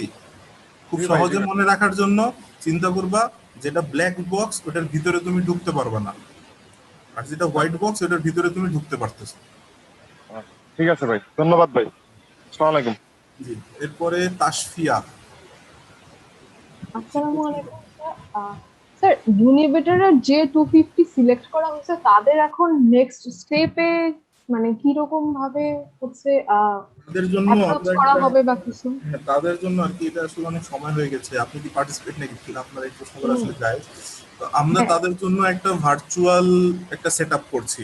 ভার্চুয়াল সেট আপটি আমাদের ইউনিভেটরের প্ল্যান ছিল যে আমরা 1 মাসের ইনকিউবেশন ক্যাম্প করবো একটা চুয়েটে, চুয়েট ইনকিউবেটরটা যেহেতু রেডি, হ্যাঁ, আমাদের প্ল্যান ছিল এখানে একটা 1 মাস ইনকিউবেশন ক্যাম্প করা, কিন্তু কোভিড এর কারণে এই ফিজিক্যাল ক্যাম্প করা কোনোভাবেই সম্ভব হচ্ছে না। তো এটার জন্য আমরা যেটা করছি, আমরা তাদের জন্য একটা ভার্চুয়াল থিয়েটারই সেট আপ করতেছি, যে ভার্চুয়াল থিয়েটারে তারা বাসা থেকে বসেই এই ইনকিউবেশন ক্যাম্পটাতে জয়েন করতে পারবে। আর কি নর্মাল এই জুম মিটিং এর মতন এরকম না যে আমি আপনারা দেখতেছি না, আপনি আমার দেখতেছেন না, কোনো ইন্টারাকশন হচ্ছে না, খালি মুখের কথাই শুনতেছি আর বলতেছি, এরকম না। ওটা পুরো একদম নিউ একটা এক্সপিরিয়েন্স, এটা বাংলাদেশে প্রথমবারের মতন এরকম একটা ভার্চুয়াল থিয়েটার আসলে সেট আপ করা হচ্ছে। তো ওই থিয়েটারটা সেট আপ করা হয়ে গেলে এটা যত সম্ভব আর সপ্তাহ 2-1 মতো লাগবে। হ্যাঁ, এখন আর কি যদি এই শাটডাউনের পরিস্থিতি তারও খারাপ না হয় তাহলে, কারণ যারা কাজ করতেছে তাদেরকে তো আসলে চলাচল করতে হবে রাস্তায় দিয়ে, বুঝছেন না? সো এটা যদি হয়ে যায় তাহলে ওইখানটাতে আমরা আপনাদের একটা ওরিয়েন্টেশন করব। প্রথমে ওরিয়েন্টেশন করে 250-কে আমরা বোঝাবো যে তাদের কাছ থেকে আমরা কি কি এক্সপেক্ট করতেছি, তারা কোন কোন জার্নির মধ্য দিয়ে যাবে। তো ওই ওরিয়েন্টেশনটাতে আমরা সবকিছু ব্রিফ করবো, নেক্সট স্টেপগুলো কি কি। হ্যাঁ, এবং আপনাদের এটা মোটামুটি পুরো বছর মেয়াদি আর কি প্রোগ্রামই চলবে আর কি। আমরা এমন ভাবে জিনিসটা চিন্তা করতেছি যে শুধু যে 250টা আমরা সিলেক্ট করেছি তারা না, যাদেরকে আমরা সিলেক্ট করিনি তাদের সাথেও কিভাবে আমরা পরবর্তীতে কানেক্টেড থাকতে পারি বিভিন্ন সার্ভিস বা বিভিন্ন বেনিফিট দিয়ে, এই জিনিসটা নিয়ে আমরা এখন অ্যাকচুয়ালি কাজ করতেছি। সিলেক্টেড 250 হিসেবে আমাদের নিজেদের মানে করার মতো কি এরকম কোনো দায়িত্ব আছে? এজ আমাদের কোনো এরকম ভাবে ইমেইল বা কিছু আসেনি, জাস্ট আমরা রেজাল্টটা চেক করছি and just got to know that হ্যাঁ উই আর সিলেক্টেড। আপনাদের ওরিয়েন্টেশনটা আসলে আপনাদের আর কি শুরু, সবকিছু ওরিয়েন্টেশনটা দিয়ে আপনাদের সবকিছু শুরু হবে। ওকে, থ্যাংক ইউ স্যার। ফুয়াদ প্রশ্ন করেন। আসসালামু আলাইকুম ভাইয়া। আসসালাম। এই যে আমার একটা কোশ্চেন ছিল যে আমাদের ভার্সিটির টিচাররা কেন কখনো আমাদেরকে মানে স্টার্ট আপ বা বিজনেসে কখনো উৎসাহ করে না, তারা কেন আমাদের শুধু চাকরি করতে বলে? এটাতে কোনো ভার্সিটির টিচার আছেন কি আজকে? নাই তো না? না, কোনো টিচার নেই। আচ্ছা, যাক, টিচার না তাহলে বলি। আমরা যে ইউনিভেটর থেকে একটা মেন্টর ডেভেলপমেন্ট ক্যাম্প করেছিলাম, হ্যাঁ, মেন্টর ডেভেলপমেন্ট ক্যাম্প করেছিলাম, খুবই আর কি অ্যাম্বিশিয়াস একটা চিন্তা যে ইউনিভার্সিটি টিচারদেরকে আমরা মেন্টর হিসেবে বানাবো। খুবই অ্যাম্বিশিয়াস চিন্তা থেকে শুরু করেছিলাম, যদিও জিনিসটা খুবই ড্রামাটিক্যালি ফেল করেছে। কেন ফেল করেছে? ইউনিভার্সিটির টিচারদের দাবি হচ্ছে যে আমি একটা রোবট বানাবো, আমার স্টুডেন্টদের সাথে আমি রিসার্চ করব, করে একটা রোবট বানাবো, এটার জন্য আমাকে কেউ ফান্ড দিচ্ছে না কেন? বুঝতে পারছি? তাদের দাবি একটাই যে আমি রিসার্চ করব, আমি রোবট বানাবো, আমাকে কেউ ফান্ড দিচ্ছে না কেন? ইনভেস্টর যখন আসে জিজ্ঞেস করছে যে আপনার রোবট কি করে, রোবট আবার কি করবে? রোবট রোবট, এবার কি করার লাগবে আবার? রিসার্চ করছি, রোবট বানাইছি, এটা কি কম না? এখানে যে একটা ভ্যালু অ্যাড করতে হবে, ভ্যালু ক্রিয়েট করতে হবে, ভ্যালু ক্রিয়েট না করলে যে আসলে কোনো কিছু হয় না, ইনভেস্টমেন্টও পাওয়া যায় না, এই জিনিসটা তারা জানেন না। এবং একটা মিসকনসেপশন তারা সবসময় স্টুডেন্টদের মাঝে দেয় যে কি, রিসার্চ করবা, রিসার্চের তো ফান্ড নাই, রিসার্চ করবা, রিসার্চের তো ফান্ড নাই। একদম পুরোপুরি ভুল কথা। বাংলাদেশ সরকারের বিগত 10-12 বছরে এমন কোনো অর্থ বছর নাই যেই অর্থ বছরে রিসার্চের ফান্ড ইউনিভার্সিটি এবং মিনিস্ট্রি থেকে ফেরত যায় না। যেগুলো রিসার্চের জন্য ফান্ড দেয়া হয়, সব ফান্ড ফেরত যায়, কেউ খরচই করতে পারে না। যতক্ষণ না পর্যন্ত আপনি কারো লাইফে কোনো ভ্যালু অ্যাড করতেছেন, আপনাকে কেউ টাকা দিবে না, এটা হলো বাস্তব কথা। টাকা দিবে সেটা বেনিফিটটা কি? আপনি এমপ্লয়মেন্ট কয়টা ক্রিয়েট করছেন, কত টাকা রেভিনিউ জেনারেট করে নিজে বড় হয়েছেন, সেটাই বলেন। সেটা তো নাই। তো ইউনিভার্সিটি টিচারদের যেটা মেইন আমার কাছে মনে হয়েছে যে আমাদের দেশে ইউনিভার্সিটি টিচারদের তো আসলে নিয়োগের প্রসেসটাও তো অনেকটা আসলে একাডেমিক। তাদেরকে তো বেসিক্যালি একাডেমিক রেজাল্টের উপর বেস করেই তো নেওয়া হয়, তাই না? তো একাডেমিক রেজাল্টের উপর বেস করে যখন কাউকে নেবেন, তার আসলে সেই একাডেমিক এক্সপার্টিসটাই আপনি পাবেন, আর কোনো এক্সপার্টিস পাবেন না। এটি স্বাভাবিক। আপনি যদি নেওয়ার সময় যদি আপনি চিন্তা করে দেখতেন যে একাডেমিকের পাশাপাশি তার আসলে অন্যান্য এক্সট্রা কারিকুলার আর কি কি আছে, অ্যাক্টিভিটিস কি কি আছে, এক্সপার্টিস কি কি আছে, কম্পিটেন্সি কি কি আছে, তাহলে সিচুয়েশনটা ডিফারেন্ট হতো। ঠিক আছে, এটা তো আমরা যেমন ইঞ্জিনিয়ারিং ইউনিভার্সিটিতে আমরা যারা পড়ি, আমরা তো এই জিনিসটা হরমেশাই দেখি। এমন কিছু টিচারও আমাদের চলে আসে যারা আসলে ক্লাসও নিতে পারে না। ঠিক আছে, এটা আমাদের বইটাও আছে এরকম অনেক টিচার, তারা ক্লাস নেনই না। ইনফ্যাক্ট এখন ক্লাস নেওয়া ছেড়ে দিয়েছেন, ওনারা দেখা যায় একটা দুটা ল্যাবে শুধুমাত্র তাদেরকে দেখা যায়, এছাড়া তারা কোনো ক্লাসে ঢুকেন না।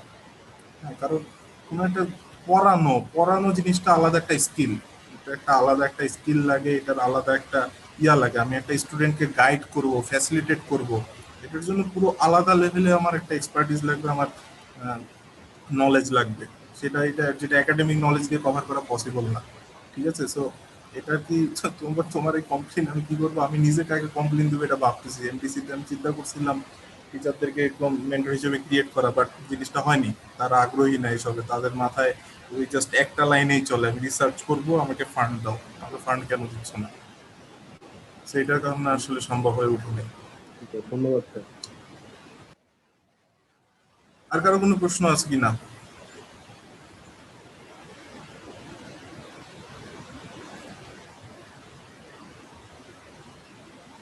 যদি কারো কোনো প্রশ্ন না থাকে তাহলে আমরা আজকে সেশন মনে হয় এখানে শেষ করতে পারি। হ্যাঁ, আজকে এই সেশনটা এখানে আর কি শেষ করতে পারি। আমি পরের সেশনটাতে চলে যাব। পরের সেশনটা খুব শর্ট করে আমি সারবো আর কি। অনেক আলোচনা এখানটাতে কভার হয়ে গিয়েছে আমার যতদূর মনে হয়, খুব বেশি করতে হবে না। জাস্ট দুটো জিনিস আমার দেখানো, দুটো তিনটা জিনিস আমার দেখানো বাকি আছে, আমি ওগুলো একটু জাস্ট এখানটাতে দেখাই দিব। ওকে, এই জায়গা থেকে আচ্ছা তাহলে শুরু করি। প্রথমত হলো স্টার্টআপ। স্টার্টআপ নিয়ে একটা ব্যাপক বড় আর কি মিসকনসেপশন আমাদের মধ্যে কাজ করে। সেটা হচ্ছে যে স্টার্টআপ বলতে কি বোঝায়? স্টার্টআপ বলতে বোঝায় হলো যে একটা বিজনেস শুরুর দিকের যে কোনো একটা বিজনেস স্টার্টআপ। আবার অনেকে বলে যে বড় একটা বিজনেসের ছোট ভার্সন হচ্ছে স্টার্টআপ। আবার অনেকে বলে যে বিজনেসটা শুরু করার আগে যে পার্টটা সেটা হলো স্টার্টআপ। আমার এখন এই প্রশ্নটা আপনাদের কাছে যে স্টার্টআপ বলতে অ্যাকচুয়ালি কি বোঝায়, স্টার্টআপ কাকে বলে? যার মাথায় যে যেটা বুঝেন স্টার্টআপ বলতে বলেন, আপনি স্টার্টআপ বলতে কি বুঝেন?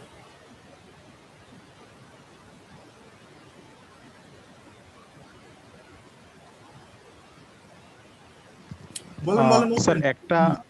স্যার একটা আইডিয়াকে মানে প্রোডাক্টে পরিণত করে এর হচ্ছে ভ্যালু ক্রিয়েট করা।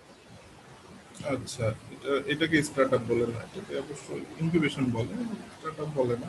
আচ্ছা ঠিক আছে, তো খারাপ না। আর আর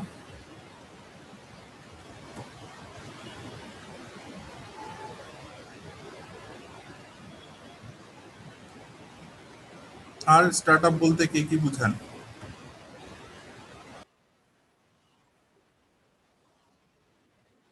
আইডিয়ার উপর বেস করে বিজনেস স্টার্ট করা। আছে আর হ্যালো, যে কোনো একটা প্রবলেম সলভ করে ওই ওটাকে একটা বিজনেসে কনভার্ট করে ওটা জিরো টু একটা সার্টেন লেভেল নিয়ে যাওয়াটা পুরো জার্নিটা হচ্ছে স্টার্টআপ। জার্নিটা হচ্ছে স্টার্টআপ।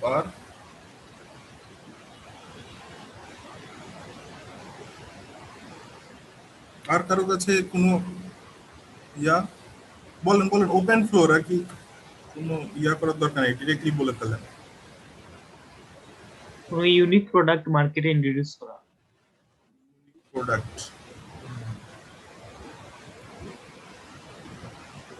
আপনাদের ডেফিনিশন গুলো তাও একটু আর কি আছে, কাছাকাছি আছে, বাট যদিও তাদের কাছে নেই। হ্যাঁ, এটা আসলে আপনাদেরকে যে একটু আগে বললাম না মেন্টর ডেভেলপমেন্ট ক্যাম্পের ঘটনা, তো ওইখানটাতে টিচারদের কাছে সেম প্রশ্ন করেছিলাম যে 20টা ইউনিভার্সিটি থেকে 20 জন ফ্যাকাল্টি ছিলেন সেশনে। আমি তাদের সবাইকে জিজ্ঞেস করলাম যে আসলে স্টার্টআপ বলতে কি বোঝায়। তারা 20 জন 20টা ডেফিনেশন দিলেন, কোনো একটাও কারেক্ট না। আপনারা এতক্ষণ ধরে যেগুলো বললেন সেগুলো একটাও কারেক্ট না।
নেট প্রবলেমের কারণে কথাটা শোনা যাচ্ছে না, সবাই ওয়েট করি।